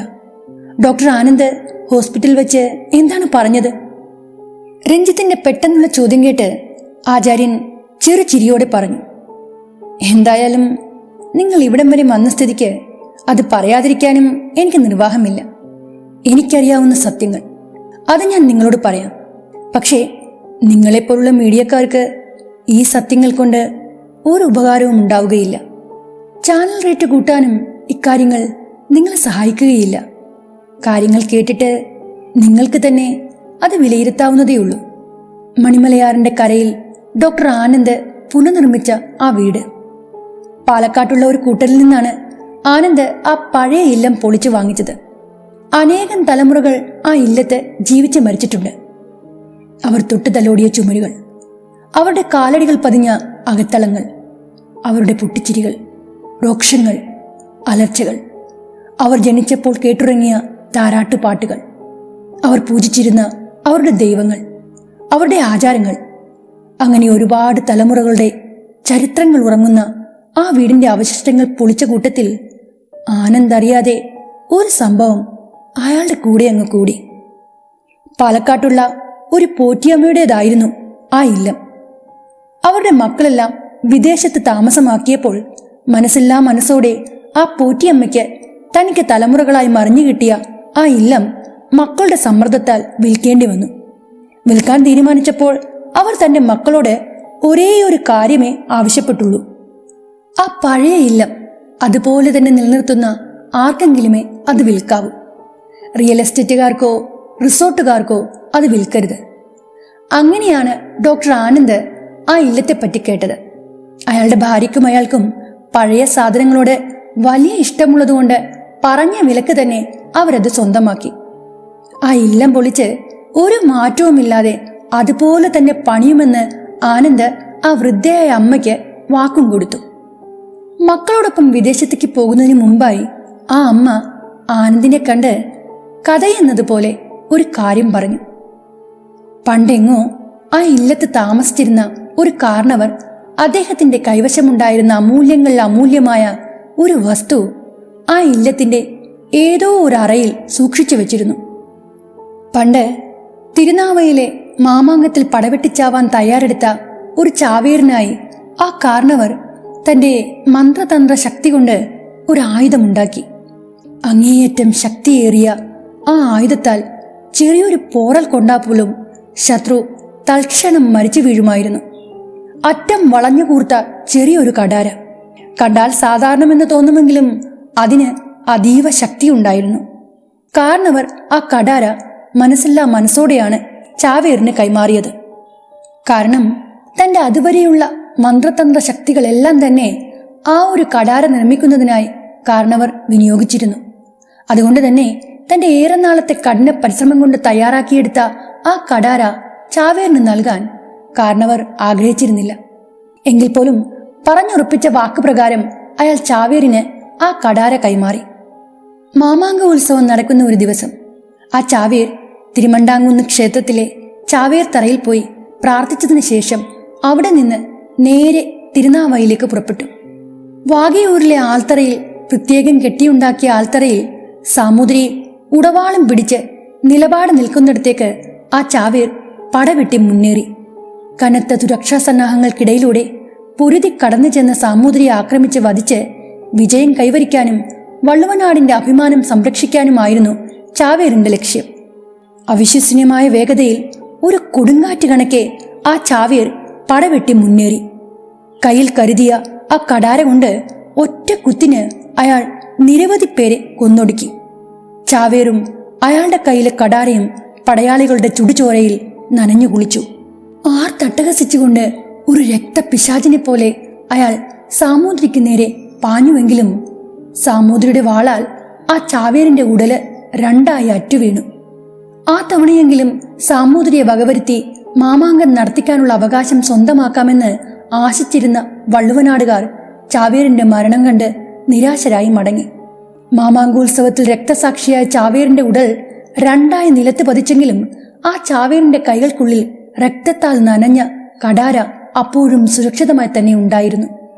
വള്ളുവനാട്ടിൽ നിന്ന് വന്ന പണിക്കരിൽ ഒരാൾ ആ കടാര ആരും കാണാതെ കൈക്കലാക്കി. മടക്കി യാത്രയിൽ രക്തക്കറ പറ്റിയ ആ കടാര കാരണവർക്ക് തന്നെ അയാൾ തിരിച്ചു നൽകി. തന്റെ തന്ത്രമന്ത്ര സിദ്ധികളൊക്കെയും സാമൂതിരിയുടെ വാളിന് മുന്നിൽ വെറും തൃണമായിരുന്നു എന്ന് കളിയാക്കിക്കൊണ്ടാണ് അയാൾ ആ കടാര കാരണവർക്ക് തിരികെ നൽകിയത്. പണിക്കരുടെ കളിയാക്കൽ കാരണവർക്ക് സഹിക്കാൻ കഴിഞ്ഞില്ല. തന്റെ ഉപാസനാമൂർത്തികളിൽ നിന്ന് ലഭിച്ച സിദ്ധി അത് മുഴുവനും ആ കടാരയുടെ ശക്തിപ്പെടുത്തലിനായി കാരണവർ ഉപയോഗിച്ചതാണ്. അത്രയും ശക്തിയുണ്ടെന്ന് താൻ കരുതിയ കടാരയാണ് വെറും തൃണമെന്ന് പറഞ്ഞ് പണിക്കർ കളിയാക്കിയത്. അയാൾ കളിയാക്കിയത് തന്നെ കൂടിയാണെന്ന് മനസ്സിലാക്കിയ കാരണവർ വലിയൊരു സാഹസത്തിന് മുതിർന്നു. അതുവരെ ആരും ഉപാസിക്കാത്ത ഒരു ശക്തിയെ അയാൾ തന്റെ ഉപാസനാമൂർത്തിയാക്കി. അങ്ങേയറ്റം കഠോരമായ ഉപാസനാ രീതിയിലൂടെ കാരണവർ ആ ശക്തിയെ പ്രീതിപ്പെടുത്തി. താൻ മുൻപ് തയ്യാറാക്കിയ ആ കടാരയ്ക്ക് 10 മടങ്ങ് ശക്തി പ്രദാനം ചെയ്യാൻ തന്റെ ഉപാസനാമൂർത്തിയിലൂടെ കാരണവർക്ക് കഴിഞ്ഞു. പൂർവാധികം ശക്തിപ്പെടുത്തി താൻ തയ്യാറാക്കിയ ആ കടാര കാരണവർ തന്റെ കുടുംബാംഗങ്ങളെ ഒരു നാൾ കാണിക്കുകയും ചെയ്തു. വെള്ളി പോലെ വെട്ടിത്തിളങ്ങുന്ന ആ കടാരയുടെ കൈപ്പിടിയിൽ രക്തവർണ്ണമുള്ള ഒരു ചുവന്ന കല്ല് പതിച്ചിട്ടുണ്ടായിരുന്നു. ചുവന്ന ആ കല്ലിന്റെ കണ്ണിൽ കുത്തുന്ന തിളക്കം കണ്ട് കാരണവരുടെ കുടുംബാംഗങ്ങൾ ആകെ അന്തിച്ചുപോയി. പക്ഷേ അധിക നാൾ കഴിയും മുമ്പേ ആ കാരണവർ എങ്ങനെയോ മരണപ്പെട്ടു. കാരണവരുടെ മരണശേഷം ഇല്ലത്തുള്ളവരെല്ലാം അദ്ദേഹം ഭദ്രമായി സൂക്ഷിച്ചു വെച്ച ആ കടാര തിരയാൻ തുടങ്ങി. വിലമതിക്കാനാവാത്ത കടാരയിലെ ആ ചുവന്ന കല്ലാണ് അവരെ എല്ലാം ആകർഷിച്ചത്. പക്ഷേ എത്ര തിരഞ്ഞിട്ടും അവർക്കാർക്കും ആ ആയുധം കണ്ടെത്താനായില്ല. ആയുധം നേരിൽ കണ്ടവരുടെയെല്ലാം കാലം കഴിഞ്ഞുപോയി. അവർ പറഞ്ഞ ആ വിശേഷപ്പെട്ട കടാരയും കടാരയിലെ രത്നക്കല്ലും ഒരു കഥ പോലെ ഓരോ തലമുറയും കേട്ടു. തലമുറയിൽ നിന്ന് തലമുറയായി ആ കഥ കൈമറിഞ്ഞു പോയി. കഥ കേട്ടവരെല്ലാം ചുവന്ന കല്ല് പതിച്ച ആ കടാര തപ്പി ഇല്ലത്തിന്റെ ഓരോ മുക്കും മൂലയും അരിച്ചു പെറുക്കി. എന്നിട്ടും ആ ആയുധം അവർക്കാർക്കും കണ്ടെത്താനായില്ല. ആ കഥ ഒരു സത്യം പോലെ വിശ്വസിക്കുന്ന പോറ്റിയമ്മ ആ ഇല്ലത്തെ ഒരു മരുമകളാണ്. അവർ താൻ കേട്ട ആ കഥ തന്റെ മക്കളോട് പറഞ്ഞു. അവരും ഒരു കഥ പോലെ അത് കേട്ടുവെങ്കിലും അമ്മ പറഞ്ഞത് സത്യമാണോ എന്നറിയാൻ പോറ്റിയമ്മയുടെ മക്കളും ചെറുമക്കളും ആ ഇല്ലത്തിന്റെ ഓരോ മുക്കും മൂലയും അരിച്ചു പെറുക്കി. മുറ്റം വരെ അവർ കിളച്ചു നോക്കി. പക്ഷെ അവരിൽ ആർക്കും തന്നെ പോറ്റിയമ്മ പറഞ്ഞ ആ കടാര കിട്ടിയില്ല. അവസാനം ഇതെല്ലാം ഒരു കെട്ടുകഥയാണെന്ന് പറഞ്ഞ് അവർ ആ ഇല്ലം പൊളിച്ചു വിൽക്കാൻ തീരുമാനിക്കുകയും ചെയ്തു. ഒരുപക്ഷെ ആ ഇല്ലം വിൽക്കാതിരിക്കാൻ പണ്ടുള്ളവർ പറഞ്ഞുണ്ടാക്കിയ ഒരു നുണക്കഥയാണതെന്ന് അവർ വിശ്വസിക്കുകയും ചെയ്തു. എന്തായാലും ഇല്ലം പൊളിച്ചുകൊണ്ട് പോകുന്നതിന് മുൻപായി പോറ്റിയമ്മ ഡോക്ടർ ആനന്ദിനോട് ഒരു കാര്യം ആവശ്യപ്പെട്ടു. തന്റെ പഴയ ഇല്ലം പൊളിക്കുന്ന ആ സമയത്ത് അമൂല്യമായ ചുവന്ന കല്ല് പതിച്ച ആ കടാര കിട്ടുകയാണെങ്കിൽ ഒരേ ഒരു തവണ അത് തന്നെ ഒന്ന് കാണിക്കണം. പണ്ടുള്ളവർ പറഞ്ഞു കേട്ട ആ കാര്യങ്ങൾ വെച്ച് അതൊന്ന് കാണാൻ തനിക്കേറെ ആഗ്രഹമുണ്ട്. പഴമക്കാർ പറഞ്ഞത് വെച്ച് നോക്കുകയാണെങ്കിൽ വിശിഷ്ടമായ ആ ആയുധം ലഭിക്കുന്നവർ ആരായാലും അത് തിരിച്ചു തരാൻ പോണില്ല. അപ്പോൾ പിന്നെ അതൊന്ന് കാണാനെങ്കിലും പറ്റുമല്ലോ എന്നുള്ള കൊതി കൊണ്ടാണ് പോറ്റിയമ്മ അന്ന് ആനന്ദിനോട് ആ കഥ പറഞ്ഞത്. ഇല്ലം പൊളിക്കുന്ന സമയത്ത് ഒരു ഭ്രാന്തിയെപ്പോലെ ആയമ്മ അവിടെയെല്ലാം ആ ആയുധത്തിനായി തിരഞ്ഞു നടന്നു. പക്ഷേ നിരാശയായിരുന്നു ഫലം. ഓടുപാകിയ ഉത്തരക്കൂട്ടും ഈട്ടിത്തടിയിൽ നിർമ്മിച്ച മറ്റും ചുമരുമെല്ലാം പൊളിച്ചടുക്കി ഭദ്രമായ ലോറിയിൽ കയറ്റുന്ന സമയത്തും ആ വൃദ്ധ ഡോക്ടർ ആനന്ദിനോട് പലയാവർത്തി ഇക്കാര്യം ആവശ്യപ്പെട്ടിരുന്നു. ആ കടാര കിട്ടുകയാണെങ്കിൽ അതൊന്ന് കാണിക്കണം. ആ ആവശ്യവുമായി തന്റെ പിന്നാലെ നടന്ന ആ വൃദ്ധയോട് ആനന്ദും അവരുടെ മക്കൾ പറഞ്ഞ കാര്യം തന്നെയാണ് ആവർത്തിച്ചത്. ചുവന്ന കല്ല് പതിച്ച ആ കടാര ഒരു കെട്ടുകഥയാണ്. ഇനി ഒരു പക്ഷേ ആ ആയുധമുണ്ടെന്ന് തന്നെ ഇരിക്കട്ടെ. ഈ കാലയളവിനുള്ളിൽ അത് തുരുമ്പ് പിടിച്ച് ദ്രവിച്ചു പോയിരിക്കാം. വൃദ്ധയ്ക്ക് അത് കേട്ട് സങ്കടമായെങ്കിലും അവർ നിറകണ്ണുകളോടെ പറഞ്ഞു, അങ്ങനെയെങ്കിൽ ആ കല്ല്, ആ ചുവന്ന കല്ലെങ്കിലും കാണേണ്ടതല്ലേ? മുതുമുത്തശ്ശന്മാർ പണിത ഇല്ലമാണിത്. നിരവധി രഹസ്യ അറകളും പൂട്ടുകളുമുള്ള ഒരില്ലം. തടികൊണ്ടുള്ള ചുമരുകൾ പോലും അത്തരം അറകൾ കാണും. ആർക്കും കണ്ടുപിടിക്കാനാവാത്ത തരത്തിലുള്ള രഹസ്യ പൂട്ടുകളുള്ള അറകൾ. അതിലെവിടെയെങ്കിലും ആ ആയുധമുണ്ടാകണം. മന്ത്രതന്ത്ര സിദ്ധിയാൽ നിർമ്മിച്ച ആ കടാര തുരുമ്പ് പിടിച്ച് നശിക്കാനിടയില്ല. അത് കുഞ്ഞിന് കിട്ടുകയാണെങ്കിൽ എന്നെ ഒരു വട്ടം ഒന്ന് കാണിക്കണം. അസ്തമന സൂര്യനെ പോലെ പ്രകാശിക്കുന്ന ചോര ചുവപ്പുള്ള കല്ല് പതിച്ച ആ കടാരയുടെ കാര്യം പറഞ്ഞ് പോറ്റിയമ്മ മക്കളോടൊപ്പം വിദേശത്തേക്ക് മടങ്ങിപ്പോകും വരെ ആനന്ദിനെ ഫോണിൽ വിളിക്കുമായിരുന്നു. ഫോൺ വിളിച്ചാൽ അവർ ഒരേ ഒരു ചോദ്യം മാത്രമേ ചോദിക്കൂ, അത് കിട്ടിയോ കുഞ്ഞെ? ഇല്ല എന്ന് ആനന്ദ് പറയുമ്പോൾ അവർ ഉടൻ തന്നെ ഫോൺ കട്ട് ചെയ്യുകയും ചെയ്യും. പോറ്റിയമ്മ ഒരു മുത്തശ്ശി കഥ പോലെ പറഞ്ഞ ആ കാര്യം അത് സത്യമായി തീർന്നു. മണിമലയാറിന്റെ കരയിൽ പുനർനിർമ്മിച്ച ആ ഇല്ലത്തിന്റെ ചുമരുകൾ പണിഞ്ഞ സമയത്ത് പാതി പൊള്ളയായ ഒരു ഈട്ടിപ്പലയ്ക്കുള്ളിൽ നിന്ന് ആനന്ദിന് ആ കടാര യാഥാർത്ഥികമായി ലഭിച്ചു. വൃദ്ധ പറഞ്ഞത് സത്യമായിരുന്നു. വെട്ടിത്തിളങ്ങുന്ന വെള്ളി വെളിച്ചമായിരുന്നു ആ കടാരയ്ക്ക്. അസ്തമന സൂര്യനെ പോലെ പ്രകാശിക്കുന്ന ഗോളാകൃതിയിലുള്ള ഒരു ചുവന്ന കല്ലും ആ ആയുധത്തിന്റെ പിടിയിൽ പതിച്ചിരുന്നു. അതുവരെ ആചാര്യൻ പറഞ്ഞ കാര്യങ്ങൾ ഒരു പഴങ്കഥ കേൾക്കുന്ന ലാഘവത്തോടെയാണ് ഞാൻ കേട്ടിരുന്നത്. പുടുന്നനെ കഥയിൽ പറഞ്ഞ ആ ആയുധം ആനന്ദിന് ലഭിച്ചു എന്ന് കേട്ടപ്പോൾ അക്ഷരാർത്ഥത്തിൽ ഞാൻ ഞെട്ടിപ്പോയി. ജിജ്ഞാസ സഹിക്കാനാവാതെ ഞാൻ ഉടൻ തന്നെ ചോദിച്ചു, എന്നിട്ട് പോറ്റിയമ്മയോട് ഡോക്ടർ ആ ആയുധം കിട്ടിയ കാര്യം പറഞ്ഞോ? മറ്റാരെങ്കിലും ആയിരുന്നെങ്കിൽ ഒരു പക്ഷെ പറയാൻ ശ്രമിക്കില്ലായിരുന്നു. പക്ഷേ ആനന്ദ് അക്കാര്യം അറിയിക്കാൻ പോറ്റിയമ്മയെ ഫോണിൽ വിളിച്ചിരുന്നു. എന്നാൽ അത് കേൾക്കാൻ പോറ്റിയമ്മ ജീവിച്ചിരിപ്പില്ലായിരുന്നു. വിദേശത്തുള്ള ഏതോ ഓൾഡ് ഏജ് ഹോമിലായിരുന്നു അവരുടെ അന്ത്യമെന്ന് പോറ്റിയമ്മയുടെ മക്കൾ മുഖേന ആനന്ദ് അറിഞ്ഞു. അതുകൊണ്ട് അയാൾ ആ ആയുധത്തെക്കുറിച്ച് അവരോട് ഒന്നും തന്നെ പറയാനും പോയില്ല. ആ കടാര കൊണ്ടാണ് ആനന്ദ് പിന്നീട് തന്റെ സ്വന്തം കുഞ്ഞിനെയും മാതാപിതാക്കളെയും അങ്ങേയറ്റം ക്രൂരമായി കുത്തിക്കൊലപ്പെടുത്തിയത്. ആചാര്യൻ പറഞ്ഞ കാര്യങ്ങൾ കേട്ട് ഞാനും രഞ്ജിത്തും ഒരുപോലെ ഞെട്ടി. എന്നാൽ സായിനാഥങ്ങളുടെ മുഖത്ത് യാതൊരു പരിഭ്രമവും ഞങ്ങൾ കണ്ടില്ല. അദ്ദേഹത്തിന് മുന്നേ തന്നെ ഇക്കാര്യങ്ങൾ അറിയാമായിരുന്നു എന്ന് ഞാൻ ഊഹിച്ചു.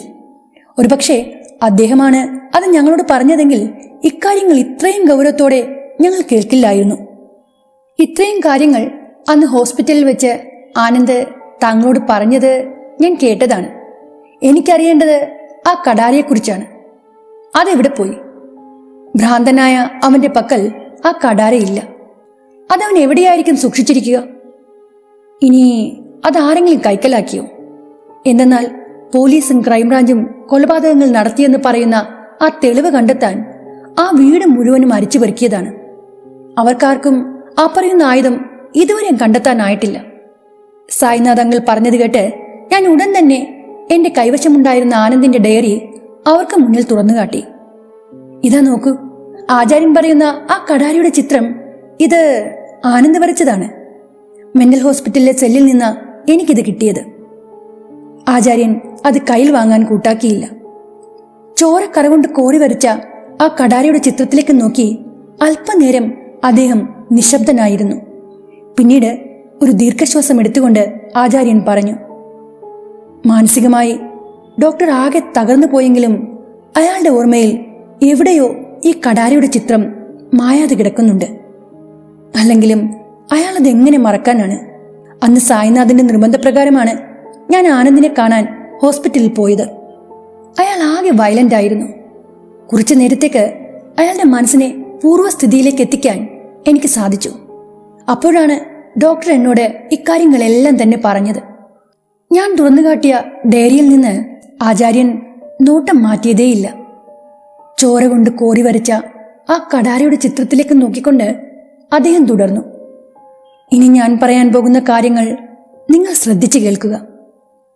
ആനന്ദിന്റെ നാവിൽ നിന്ന് ഈ കടാരയെക്കുറിച്ച് കേട്ട അന്ന് തന്നെ ഞാൻ അതിന്റെ പിന്നിലെ രഹസ്യങ്ങൾ അറിയാൻ ദീർഘമായ ഒരു അന്വേഷണം തന്നെ നടത്തി.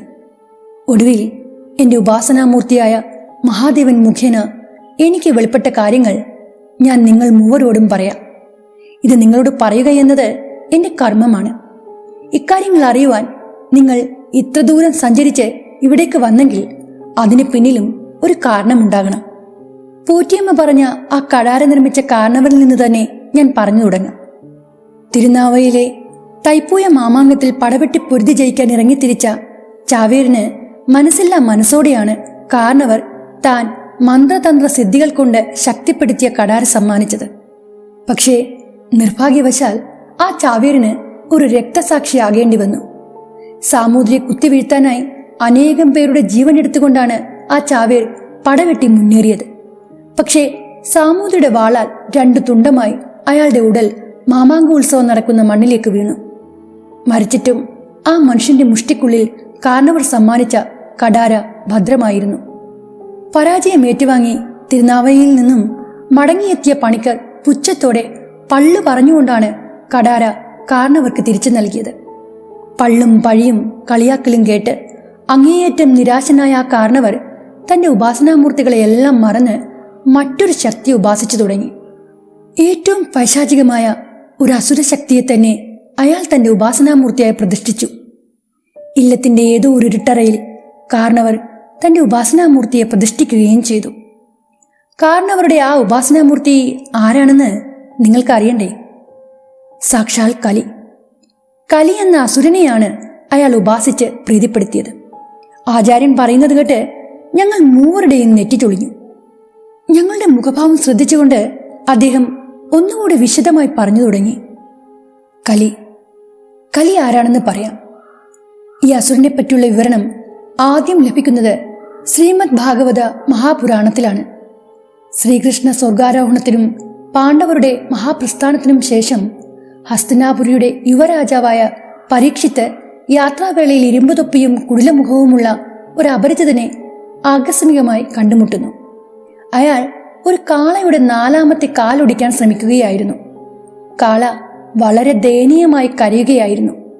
അതിന്റെ മറ്റു 3 കാലുകൾ അയാൾ ഒടിച്ചിരുന്നു. പരീക്ഷിത്ത് ആ അപരിചിതനുമായി വഴക്കായി. പിന്നീട് അത് യുദ്ധത്തിൽ കലാശിച്ചു. അവസാനം അപരിചിതൻ പരീക്ഷത്തിന് മുന്നിൽ അടിയറവ് പറഞ്ഞു. താൻ കലിയാണെന്നും ഈ യുഗത്തിന്റെ അധികാരിയാണെന്നും ആ അസുരൻ വിളിച്ചു പറഞ്ഞു. കലി കാലൊടിക്കാൻ ശ്രമിച്ച കാള ധർമ്മമായിരുന്നു. ധർമ്മത്തിന് 4 കാലുകളുണ്ട്: ദയ, ദാനം, ശുചിത്വം, സത്യം. സത്യയുഗത്തിൽ ധർമ്മത്തിന് ഈ 4 പാദങ്ങളും ഉണ്ടായിരിക്കും. ക്രമേണ മനുഷ്യന്റെ സ്വാർത്ഥത വർദ്ധിക്കുന്തോറും ത്രേതായുഗത്തിൽ ദയ ഇല്ലാതാവുകയും ദ്വാപരയുഗത്തിൽ ദാനം ഇല്ലാതാവുകയും കലിയുഗത്തിൽ ശുചിത്വം ഇല്ലാതെ പോവുകയും ചെയ്യും.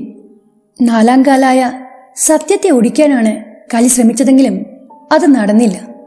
അതിനർത്ഥം സത്യമെന്ന ഏകപാദത്തിൽ ധർമ്മം കലിയുഗത്തിൽ നിലകൊള്ളുമെന്നാണ്.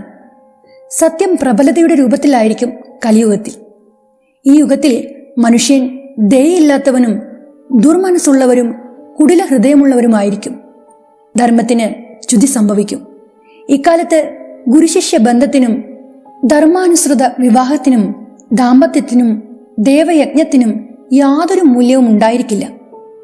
ബലവാന്മാരായ ആളുകളായിരിക്കും എല്ലാ സമ്പത്തിന്റെയും ഉടമാവകാശം കൈക്കലാക്കുക.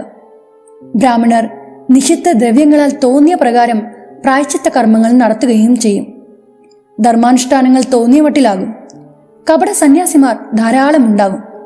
പുരാണ പുണ്യഗ്രന്ഥങ്ങളെ വേണ്ട രീതിയിൽ ഉൾക്കൊള്ളാതെ പ്രഭാഷണങ്ങൾ സംഘടിപ്പിക്കുകയും ജനങ്ങൾ തെറ്റായ സാരാംശം ഉൾക്കൊള്ളുകയും ചെയ്യും. ഉപവാസം, തീർത്ഥാടനം, ധനദാനം, തപസ് ഇതിൻ്റെയൊക്കെ അനുഷ്ഠാനാദികൾ ഓരോരുത്തർക്കും തോന്നിയ വിധത്തിലാകുമെന്നും അതിനൊക്കെ ധർമ്മത്തിന്റെ പരിവേഷം കിട്ടുമെന്നും ആചാര്യന്മാർ സമർത്ഥിക്കുന്നു. കലിയുഗത്തിൽ ആളുകൾക്ക് അല്പധനം കൊണ്ട് ധനാഢ്യന്മാരുടെ ഗർവുണ്ടാകും. എത്ര നീചനായാലും പണക്കാരൻ ആളുകളുടെ നാഥനാകും. ആളുകൾ സമ്പാദ്യമെല്ലാം വീട് പണിയുന്നതിന് മാത്രമായി വിനിയോഗിക്കും. അവർ ദാനധർമ്മങ്ങൾ നടത്തുകയില്ല. ബുദ്ധി ആത്മജ്ഞാനത്തിനല്ലാതെ പണം ഉണ്ടാക്കാൻ വേണ്ടി മാത്രമേ അവർ ഉപയോഗിക്കൂ.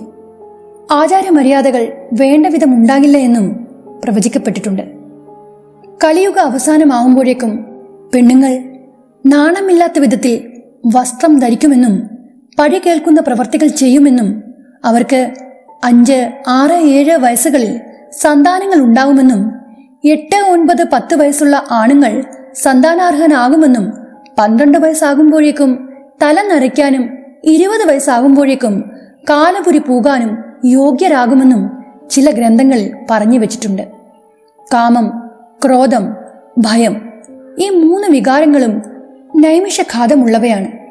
അവയുടെ ചർച്ചകളും സംഭവങ്ങളും കലിയുടെ അധികാരമുള്ള ഈ യുഗത്തിൽ പ്രാധാന്യം നേടും.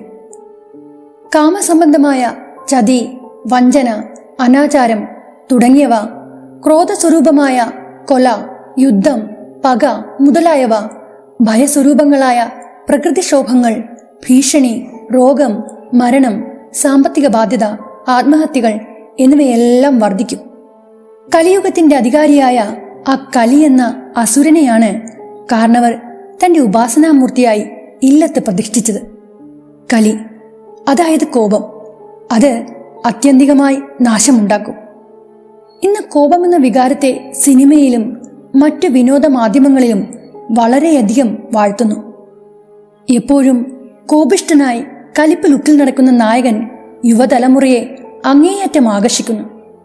അങ്ങനെ നടക്കുന്നത് വളരെ നല്ലതാണെന്ന് അവരിൽ പലരും ചിന്തിക്കുന്നു. അലറുന്ന കോപമാണ് ഇവരിൽ പലർക്കും തങ്ങളുടെ വ്യക്തിത്വത്തെ കാട്ടാനുള്ള വഴി. എല്ലാം കലിയുടെ വിളയാട്ടം, അല്ലാതെന്ത് പറയാൻ. ആചാര്യൻ അത് പറഞ്ഞപ്പോൾ എൻ്റെ മനസ്സിലൂടെ ഞാൻ ഇടയ്ക്കിടയ്ക്ക് വായിച്ചതും കേട്ടതുമായ ഒരുപാട് കാര്യങ്ങൾ ഒരു സിനിമ എന്നതുപോലെ കടന്നുപോയി. ഓരോ സെക്കൻഡിലും നമ്മുടെ രാജ്യത്തിന്റെ ഓരോ കോണിലുമായി കുതിച്ചുയരുന്ന സ്ത്രീപീഡനങ്ങൾ, ചെറുതൊന്നോ വലുതൊന്നോ ഇല്ലാതെ ലൈംഗിക പീഡനത്തിനിരയാകുന്നവർ, ജീവന് തുല്യം സ്നേഹിച്ച കാമുകനെ വിഷം കൊടുത്തു കൊന്ന ഗ്രീഷ്മ, അമ്മയെ വെട്ടിക്കൊന്ന മകൻ, 16കാരിയായ സഹോദരിയെ അമ്മയാക്കിയ 14കാരനായ അനുജൻ, കേരളത്തിൽ ചർച്ചയായ സമാധി, പ്രധാന അധ്യാപകനെതിരെ വധഭീഷണി മുഴക്കിയ +1കാരൻ വിദ്യാർത്ഥി, ചോരയിൽ മുങ്ങിക്കുളിച്ച സിനിമയിലെ നായകൻ. അങ്ങനെ ഞാൻ കേട്ട എല്ലാ ന്യൂസുകളും ആചാര്യൻ പറഞ്ഞ കാര്യങ്ങൾക്ക് ഉദാഹരണമായി മാറുകയായിരുന്നു. ഇതെല്ലാം പറയുമ്പോഴും ആചാര്യന്റെ കണ്ണുകൾ ഞാൻ തുറന്നു പിടിച്ച ആനന്ദിന്റെ ഡയറിയിലായിരുന്നു. അദ്ദേഹം അതിൽ നിന്ന് കണ്ണെടുക്കാതെ തുടർന്നു. കലിയെ ഉപാസിച്ച ആ കാരണവർ പിന്നെ കലിയുടെ അടിമയും കലി അയാളുടെ യജമാനനുമായി തീർന്നു. മാമാങ്ക ഉത്സവത്തിൽ ചാവേറിന്റെ കൈയാൽ ആ കടാരമുനയിൽ 1000-ഓളം പേരുടെ ജീവൻ പിടഞ്ഞു തീർന്നതാണ്. അവരുടെ മാംസം തുളഞ്ഞ് ഞരമ്പറുത്ത കടാരത്തുമ്പ് അവരുടെ ചോരയിൽ കുളിച്ചു. കൂടാതെ ആ കടാര കൈവശം സൂക്ഷിച്ച ചാവേറും സാമൂതിരിയുടെ വാളാൽ തീർന്നു. ആ മനുഷ്യന്റെ ചുടുചോരയുടെ രുചിയും ആ കടാരത്തുമ്പ് രുചിച്ചു. പുച്ഛിച്ചുകൊണ്ട് പണിക്കരുത് കാരണവർക്ക് തന്നെ തിരിച്ചു നൽകിയപ്പോൾ കടാരയിലെ ചോരക്കറ അങ്ങനെ തന്നെ ഉണ്ടായിരുന്നു. അനേകായിരങ്ങളുടെ ചോര വീണുണങ്ങിയ ആ കടാരയിലെ രക്തക്കറ കൊണ്ട് തന്നെ കാരണവർ ഒരു രത്നമുണ്ടാക്കി. അസ്തമന സൂര്യന്റെ ചുവപ്പുള്ള ചെങ്കനൽ പോലെ തോന്നിക്കുന്ന ഒരു ചുവന്ന രത്നം. കാരണവരുടെ ഉപാസനാമൂർത്തിയായ കലിയുടെ ശക്തി കൂടി ചേർന്നപ്പോൾ ആ രത്നക്കല്ല് കൂടുതൽ ചുവന്നു തൊടുത്തു. ആ ചുവന്ന കല്ല് അയാൾ കടാരയുടെ പിടിയിൽ പതിപ്പിച്ചു. വാളെടുക്കുന്നവൻ വാളാലെന്ന് പറയുന്നത് പോലെ കലിബാധയേറ്റ ആ കടാര കൈവശം വെക്കുന്നവനും ആ കടാരമുനയാൽ തന്നെ തീരുമെന്നുള്ള കാര്യം കാരണവർ അറിഞ്ഞില്ലായിരിക്കാം. ഇനി അഥവാ അറിയാമെങ്കിൽ തന്നെ തന്റെ ഉപാസനാമൂർത്തി തന്നെ ചതിക്കില്ലെന്ന് അയാൾ കരുതി കാണും. പക്ഷേ കലിയല്ലേ? കലി എങ്ങനെ പെരുമാറുമെന്നത് പ്രവചനാതീതമാണ്. ഒടുക്കം ആ കാരണവരുടെ ജീവനും കലി ബാധിച്ച കടാര അങ്ങെടുത്തു. കാരണവരുടെ കൈവശമുണ്ടായിരുന്ന ആ കടാര പിന്നെയും ആരോ സ്വന്തമാക്കി. അയാളുടെ കൈകൊണ്ടും ആ കടാര നിരവധി പേരുടെ ചോര രുചിച്ചു. അയാളായിരിക്കാം ആ കടാര ഇല്ലത്തിന്റെ ചുമരിലെ ഒരു പലകക്കുള്ളിലെ രഹസ്യ അറയിൽ ഒളിപ്പിച്ചത്. പിന്നീട് ആ കടാര ഡോക്ടർ ആനന്ദിന്റെ കയ്യിൽ വന്നു ചേർന്നു. ഒറ്റ നോട്ടത്തിൽ തന്നെ ആരെയും ആകർഷിക്കാനുള്ള കഴിവ് ആ കടാരയ്ക്കുണ്ട്. ആനന്ദിനെയും അത് വല്ലാണ്ടങ്ങ് ആകർഷിച്ചു. വെള്ളിത്തിളക്കമുള്ള കനൽക്കട്ട പോലെ തിളങ്ങുന്ന കല്ല് പതിച്ച ആ കടാരയിൽ തൊട്ടും തലോടിയും ഒരുപാട് നാൾ ഡോക്ടർ അതൊപ്പം കൊണ്ടു നടന്നു. ഇഷ്ടം മൂത്ത് അയാൾ അതിനോട് മനുഷ്യനോട് എന്നതുപോലെ സംസാരിക്കുമായിരുന്നു. പതുക്കെ പതുക്കെ തന്റെ ഒപ്പം ആരോ ഉള്ളതുപോലെ ആനന്ദിന് തോന്നി തുടങ്ങി. എപ്പോഴും ഒറ്റയ്ക്കിരിക്കാൻ അയാൾ കൊതിച്ചു. കാരണം ഒറ്റയ്ക്കാകുമ്പോൾ അയാളുടെ ചെവിയോരം ചേർന്ന് ആരോ ഒരാൾ ഓരോ കാര്യങ്ങൾ പറയുമായിരുന്നു. അടക്കം പറച്ചിൽ പോലെയുള്ള ആ പതിഞ്ഞ സംസാരത്തിന് അയാൾ അടിമപ്പെട്ടു പോയി. പിന്നെയൊരു രാത്രിയിൽ ആ കടാര കൊണ്ട് അയാൾ തന്റെ മകളെയും മാതാപിതാക്കളെയും ഒരു കാരണവുമില്ലാതെ ഒറ്റ കുത്തിനു കൊന്നുകളഞ്ഞു. കലി ബാധിച്ച ആ മനുഷ്യൻ ചെറിയൊരു സമയത്തേക്ക് ഒരു പിശാചായി മാറി. തന്റെ ചോരയെ തന്നെ അയാൾ ഇല്ലാതാക്കി. ഒപ്പം തന്നെ അയാൾക്ക് ജന്മം കൊടുത്തവരെയും. കലി കയറിയാൽ എന്തും ചെയ്യും. കലി മനുഷ്യനെ അന്ധനാക്കും. എല്ലാം ചെയ്തു കഴിഞ്ഞപ്പോഴാണ് ഡോക്ടറിന് സ്ഥലകാല ബോധമുണ്ടായത്. അപ്പോഴേക്കും എല്ലാം കൈവിട്ടു പോയിരുന്നു. കൊലപാതകിയായി മാറിയ ഡോക്ടർ ആനന്ദിന്റെ മാനസിക നില തെറ്റി. അതോടെ അയാൾ മെന്റൽ ഹോസ്പിറ്റലിൽ അഡ്മിറ്റ് ആവുകയും ചെയ്തു. പക്ഷേ അയാളുടെ കൈവശമുണ്ടായിരുന്ന ആ കടാര അത് ആരോ കൈവശപ്പെടുത്തിയിട്ടുണ്ട്. ഇപ്പോൾ കടാര ആരുടെയോ തൊട്ടു തലോടലിൽ സുഖം കണ്ടെത്തുകയാവും. കലിയുടെ ശക്തി ആവാഹിച്ച ആ കടാര ഇല്ലാതാക്കാൻ ആർക്കും കഴിയില്ല. അത് നശിപ്പിക്കാൻ ശ്രമിച്ചാൽ തന്നെ അതിൽ വിജയം കണ്ടെത്താനും കഴിയില്ല. കാരണം അതെത്ര കഷ്ണങ്ങളാക്കി ഒടിച്ച് നശിപ്പിച്ചാലും ആ കടാരയുടെ ഓരോ കഷ്ണത്തിനും അതിൻ്റെ ഓരോ കണങ്ങൾ പോലും കലിയുടെ ശക്തി ആവാഹിക്കപ്പെട്ടതാണ്. അതിൻ്റെ ഒരു ചെറിയ കഷ്ണം കൊണ്ട് നടക്കുന്നവൻ പോലും കലിയുടെ അടിമയാകും. കലി അയാളെ കൊണ്ട് പലതും ചെയ്യിപ്പിക്കും. അതിനാൽ ആ കടാര കണ്ടെത്താൻ നിങ്ങൾ ശ്രമിക്കണം. ഒരുപക്ഷെ ആ കർമ്മത്തിനായി നിയോഗിക്കപ്പെട്ടവരായിരിക്കും നിങ്ങൾ. അതുകൊണ്ടായിരിക്കും ഇത്രയും ദൂരം നിങ്ങൾ എന്നെ തേടി വന്നതിന് പിന്നിലുള്ള കാരണവും. ആചാര്യൻ പറഞ്ഞത് കേട്ട് എന്റെ കണ്ണ് മിഴിഞ്ഞുപോയി. അത്യന്തം വിചിത്രമായ കാര്യങ്ങളാണ് ഞാൻ കേട്ടത്. അതൊന്നും വിശ്വസിക്കാനും വിശ്വസിക്കാതിരിക്കാനും പറ്റാത്ത അവസ്ഥ. ആ കടാര അത് ഞങ്ങൾ എങ്ങനെ കണ്ടെത്താനാണ്? അത് കൈവശം വെക്കുന്നവൻ കലിയുടെ പിടിയിൽ അകപ്പെടുമെന്നല്ലേ താങ്കൾ പറഞ്ഞത്? അപ്പോൾ പിന്നെ ഞങ്ങൾ എന്ത് ചെയ്യാനാണ്? ആ കടാരയെക്കുറിച്ചുള്ള കാര്യങ്ങൾ നിങ്ങളിപ്പോൾ അറിഞ്ഞല്ലോ. അപ്പോൾ പിന്നെ ഒരു പരിധിവരെ നിങ്ങൾക്ക് അതിൻ്റെ ആകർഷണത്തിൽ നിന്ന് അകന്നു നിൽക്കാനാവും. അത് കടലിലെറിഞ്ഞു കളഞ്ഞാലോ കുഴിച്ചിട്ടാലോ ഒന്നും അതിനെ ഇല്ലാതാക്കാൻ കഴിയില്ല. കലിയുടെ ശക്തി അടങ്ങിയ ആ വസ്തു അവിടെ നിന്നെല്ലാം ആരുടെയെങ്കിലും കൈവശം ചെന്നു ചേരും.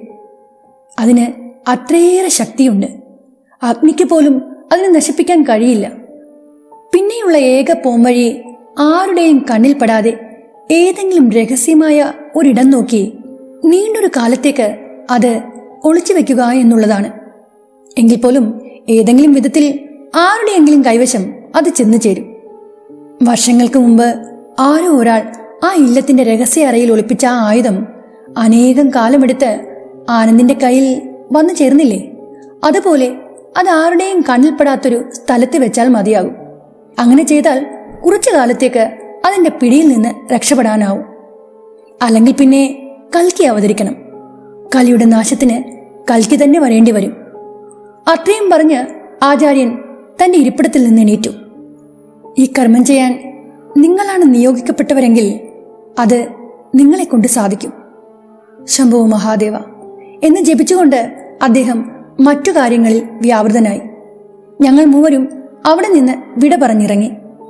ഉച്ച കഴിഞ്ഞപ്പോഴേക്കും തണുപ്പിന് കാഠിന്യമേറി. ആൾക്കൂട്ടത്തിനിടയിലൂടെ മുന്നോട്ട് നടക്കുന്ന സമയത്ത് സായ്നാഥങ്ങൾ ഞങ്ങളോട് പറഞ്ഞു, ത്രിവേണി സംഗമത്തിൽ വന്നിട്ട് സ്നാനം ചെയ്യാതെ പോകുന്നത് ശരിയാണോ? അതും ഈ മഹാകുംഭമേള നടക്കുന്ന അവസരത്തിൽ. ഞാൻ എന്തായാലും കുളിച്ചിട്ടേ മടങ്ങുന്നുള്ളൂ. രഞ്ജിത്തും അദ്ദേഹത്തിനോടൊപ്പം സ്നാനം ചെയ്യാനുള്ള തന്റെ ആഗ്രഹം അറിയിച്ചു. അതോടെ ത്രിവേണി സംഗമം നടക്കുന്ന ആ പവിത്രമായ മണ്ണിൽ വന്നിട്ട് സ്നാനം ചെയ്യാതെ പോകുന്നത് ശരിയാണോ എന്ന് എന്റെ മനസ്സും മന്ത്രിക്കാൻ തുടങ്ങി. കുറച്ചു ദൂരെയായി കണ്ട ഒരു തുണിക്കടയിൽ നിന്ന് കുളിച്ചു മാറാനുള്ള ഡ്രസ്സുകൾ അവർ വാങ്ങിച്ചു. സാരി ആയാലും ഷർട്ടായാലും മുണ്ടായാലും എല്ലാം കാവ്യവസ്ത്രങ്ങളാണ്. പിന്നെ ഒന്നും ചിന്തിക്കാൻ പോയില്ല. ഞാനും കാവ്യ നിറത്തിലുള്ള ഒരു സ്യൂട്ട് വാങ്ങി. ഡ്രസ്സ് മാറാനുള്ള സൗകര്യം അവിടെ തന്നെ ഇണക്കിയിരുന്നു. അങ്ങനെ ഞങ്ങൾ മൂവരും കാവ്യ വസ്ത്രങ്ങൾ ധരിച്ച് ആൾത്തിരക്കിനിടയിലൂടെ ഗംഗാഘാട്ടിലേക്ക് നടന്നു. ദേഹം കൂച്ചിപ്പോകുന്ന തണുപ്പേറ്റ് എന്റെ പല്ലുകൾ തമ്മിൽ കൂട്ടിമുട്ടി.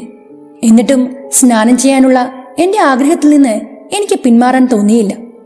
ഐസ് പോലെ തണുത്ത വെള്ളമൊഴുകുന്ന ത്രിവേണി സംഗമത്തിലേക്ക് ഞാൻ മടി കൂടാതെ ഇറങ്ങി.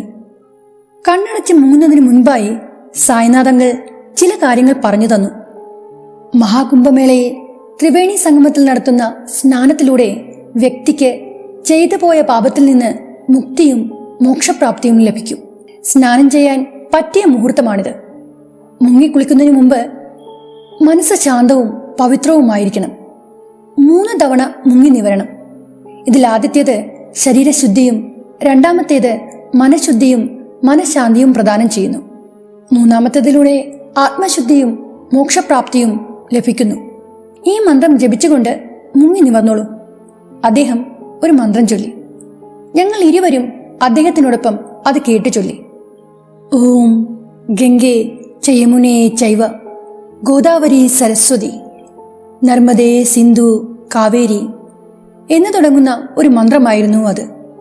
മന്ത്രം ചൊല്ലിത്തീർന്നതും ഞങ്ങൾ മൂവരും 3 തവണ സംഗമത്തിൽ മുങ്ങി നിവർന്നു.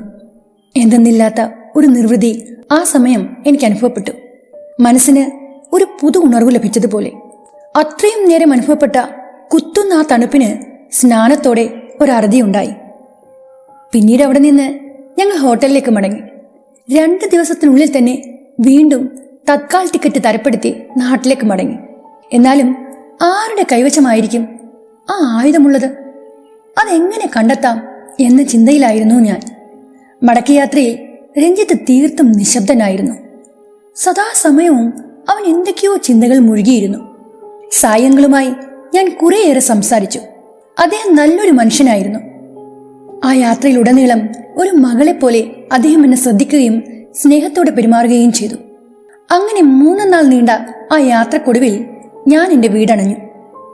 2 ദിവസം കടന്നുപോയി. ഇതിനിടയിൽ സായങ്ങളുമായി പലതവണ ആ ആയുധത്തെപ്പറ്റി ഞാൻ ചർച്ച നടത്തി. അതെങ്ങനെ കണ്ടെത്തുമെന്നുള്ള ചോദ്യം എന്നെ അലട്ടിക്കൊണ്ടിരുന്നു. പക്ഷേ ഇതിനിടയിൽ രഞ്ജിത്ത് എന്നെ ഒരു തവണ പോലും കോള് ചെയ്തില്ല. ഞാൻ വിളിച്ചിട്ട് അവൻ ഫോൺ എടുത്തതുമില്ല, ഓഫീസിൽ വന്നതുമില്ല.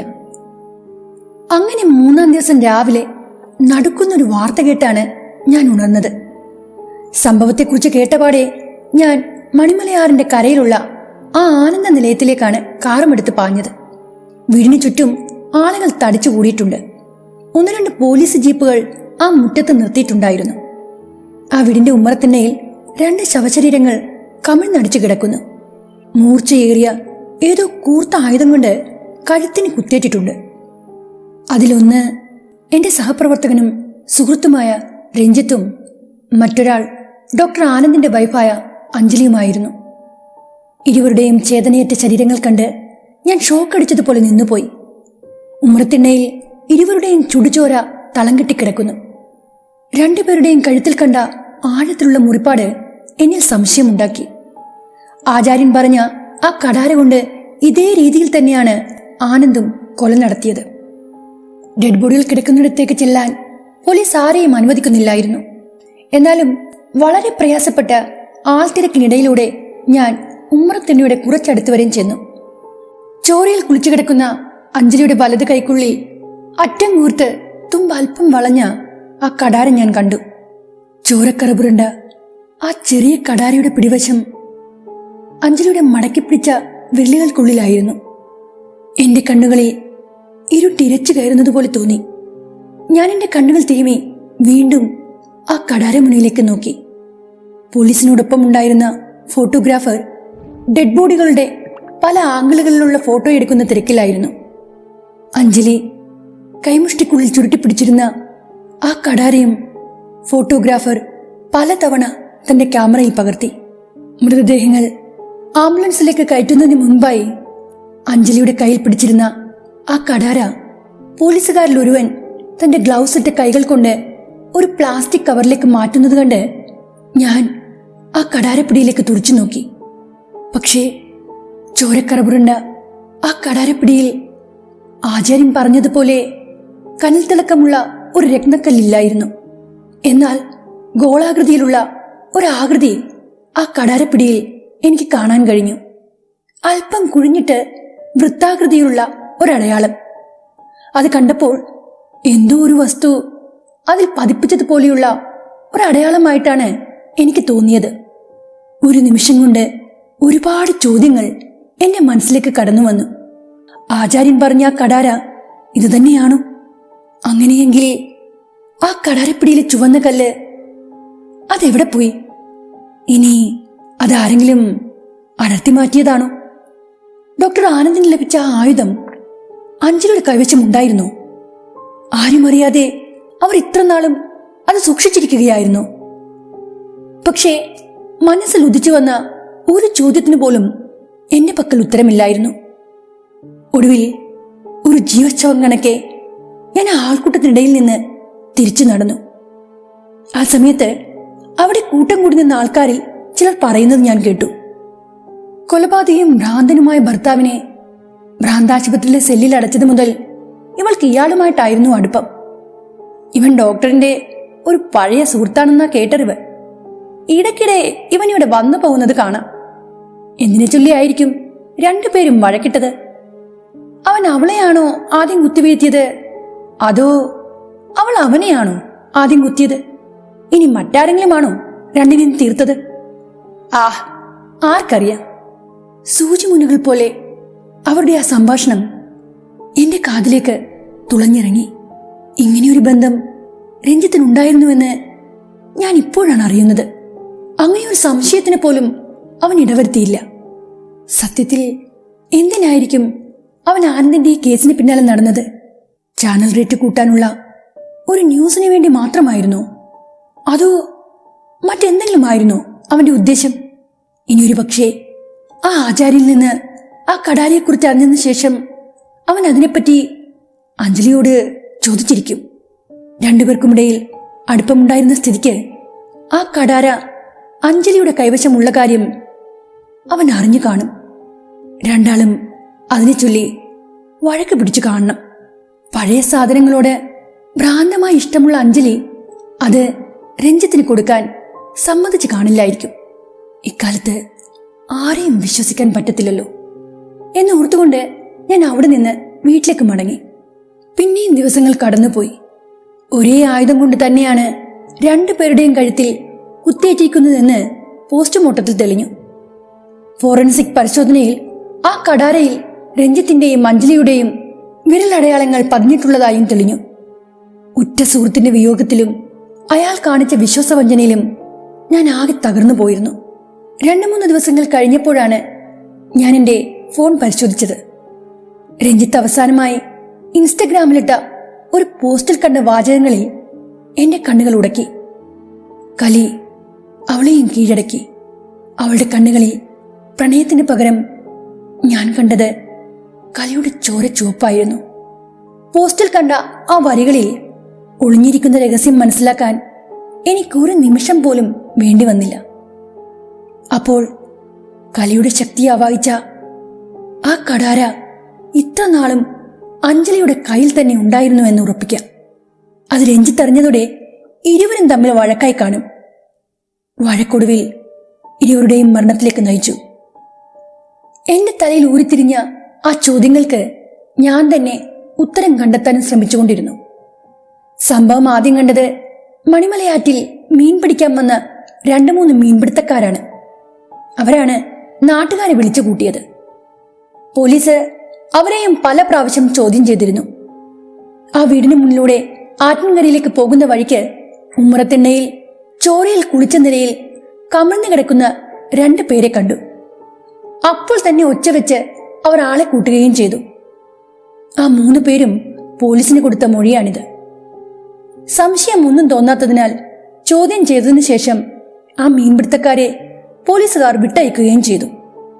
ഡോക്ടർ ആനന്ദ് ഒരു കൊലപാതകയും മാനസിക രോഗിയുമായി മാറിയതോടെ അയാളുടെ ഭാര്യ അഞ്ജലി ഡോക്ടറിന്റെ പഴയകാല സുഹൃത്തും മാധ്യമപ്രവർത്തകനുമായ രഞ്ജിത്ത് കുമാറുമായി വഴിവിട്ട ബന്ധം നയിച്ചുവെന്നും പണത്തിനു വേണ്ടി അയാൾ അഞ്ജലിയെ ശല്യം ചെയ്യുമായിരുന്നുവെന്നും പോലീസ് കണ്ടെത്തി. അതിന് തെളിവായി അവർ അഞ്ജലിയുടെ ബാങ്ക് അക്കൗണ്ട് ഡീറ്റെയിൽസ് കോടതിയിൽ ഹാജരാക്കുകയും ചെയ്തു. വലിയൊരു തുക 2 തവണയായി അഞ്ജലി രഞ്ജിത്തിന് കൈമാറിയതായി രേഖകളുണ്ട്.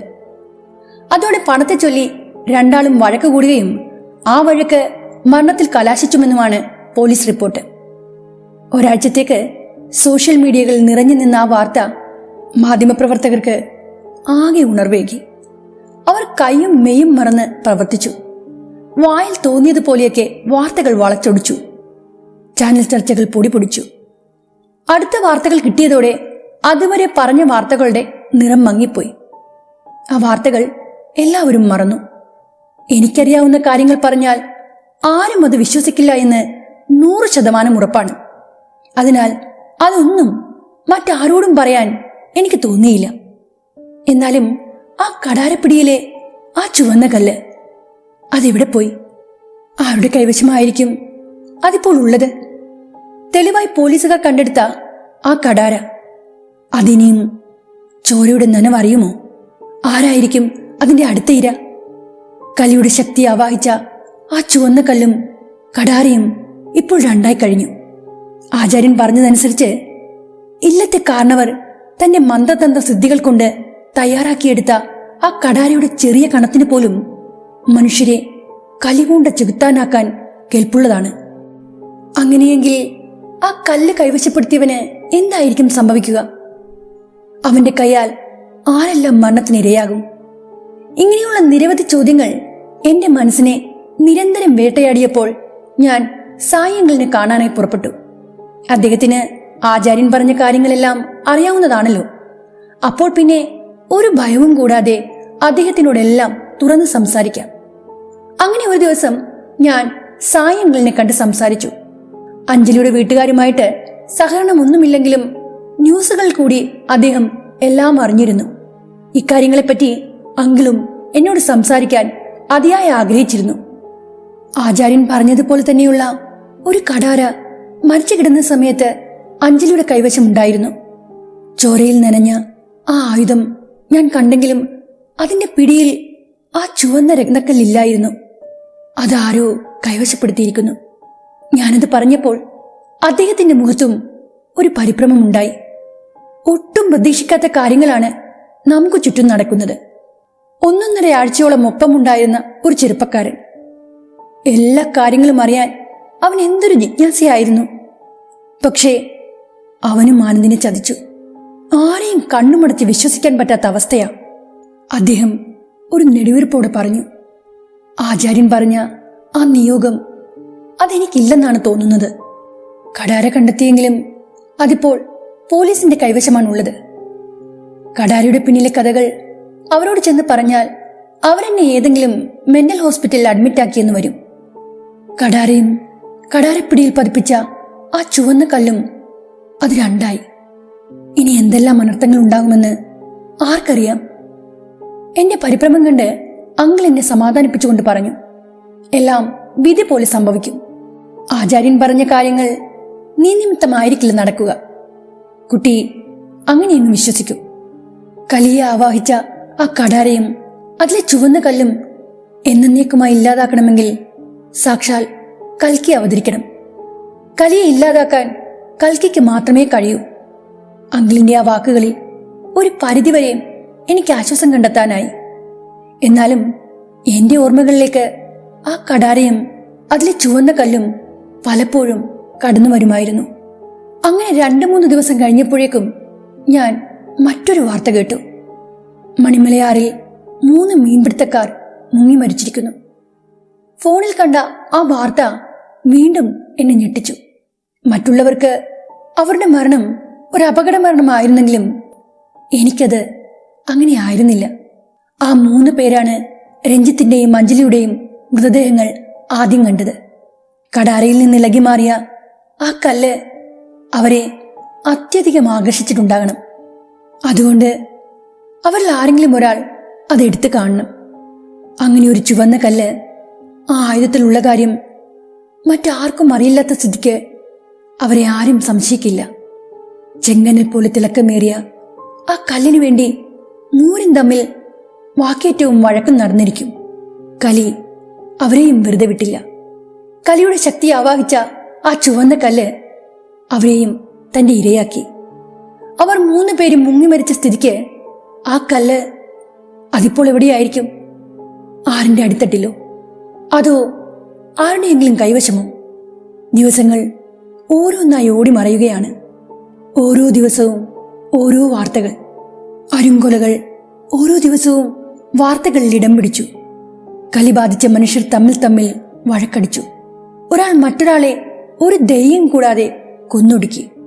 ആ മരണങ്ങൾക്കെല്ലാം പിന്നിൽ കലിയുടെ ശക്തി ആവാഹിച്ച ആ ചെങ്കനിൽ തിളക്കമുള്ള കല്ലും കടാരയുമായിരിക്കുമോ കാരണമെന്ന് ഞാൻ സംശയിച്ചു.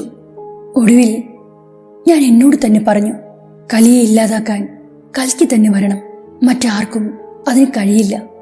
ആനന്ദിന്റെ കേസിന് പിന്നാലെ ഇറങ്ങിത്തിരിച്ചതിന് പിന്നിലെ എന്റെ നിയോഗം അത് മറ്റൊന്നായിരുന്നു. ആ കടാരയോ അതിലെ ചുവന്ന കല്ലോ കണ്ടുപിടിക്കാൻ എനിക്ക് കഴിഞ്ഞില്ലെങ്കിലും ഞാനറിഞ്ഞ കാര്യങ്ങൾ അത്രയും ഒരു അനുഭവ കഥയായി നിങ്ങളുടെ ചെവിയിലെത്തിക്കാൻ എനിക്ക് കഴിഞ്ഞു. കലി അത് മനുഷ്യനെ ചെകുത്താനാക്കും. ആ കലിയുടെ പിടിയിൽ നിങ്ങൾ അകപ്പെടാതിരിക്കട്ടെ.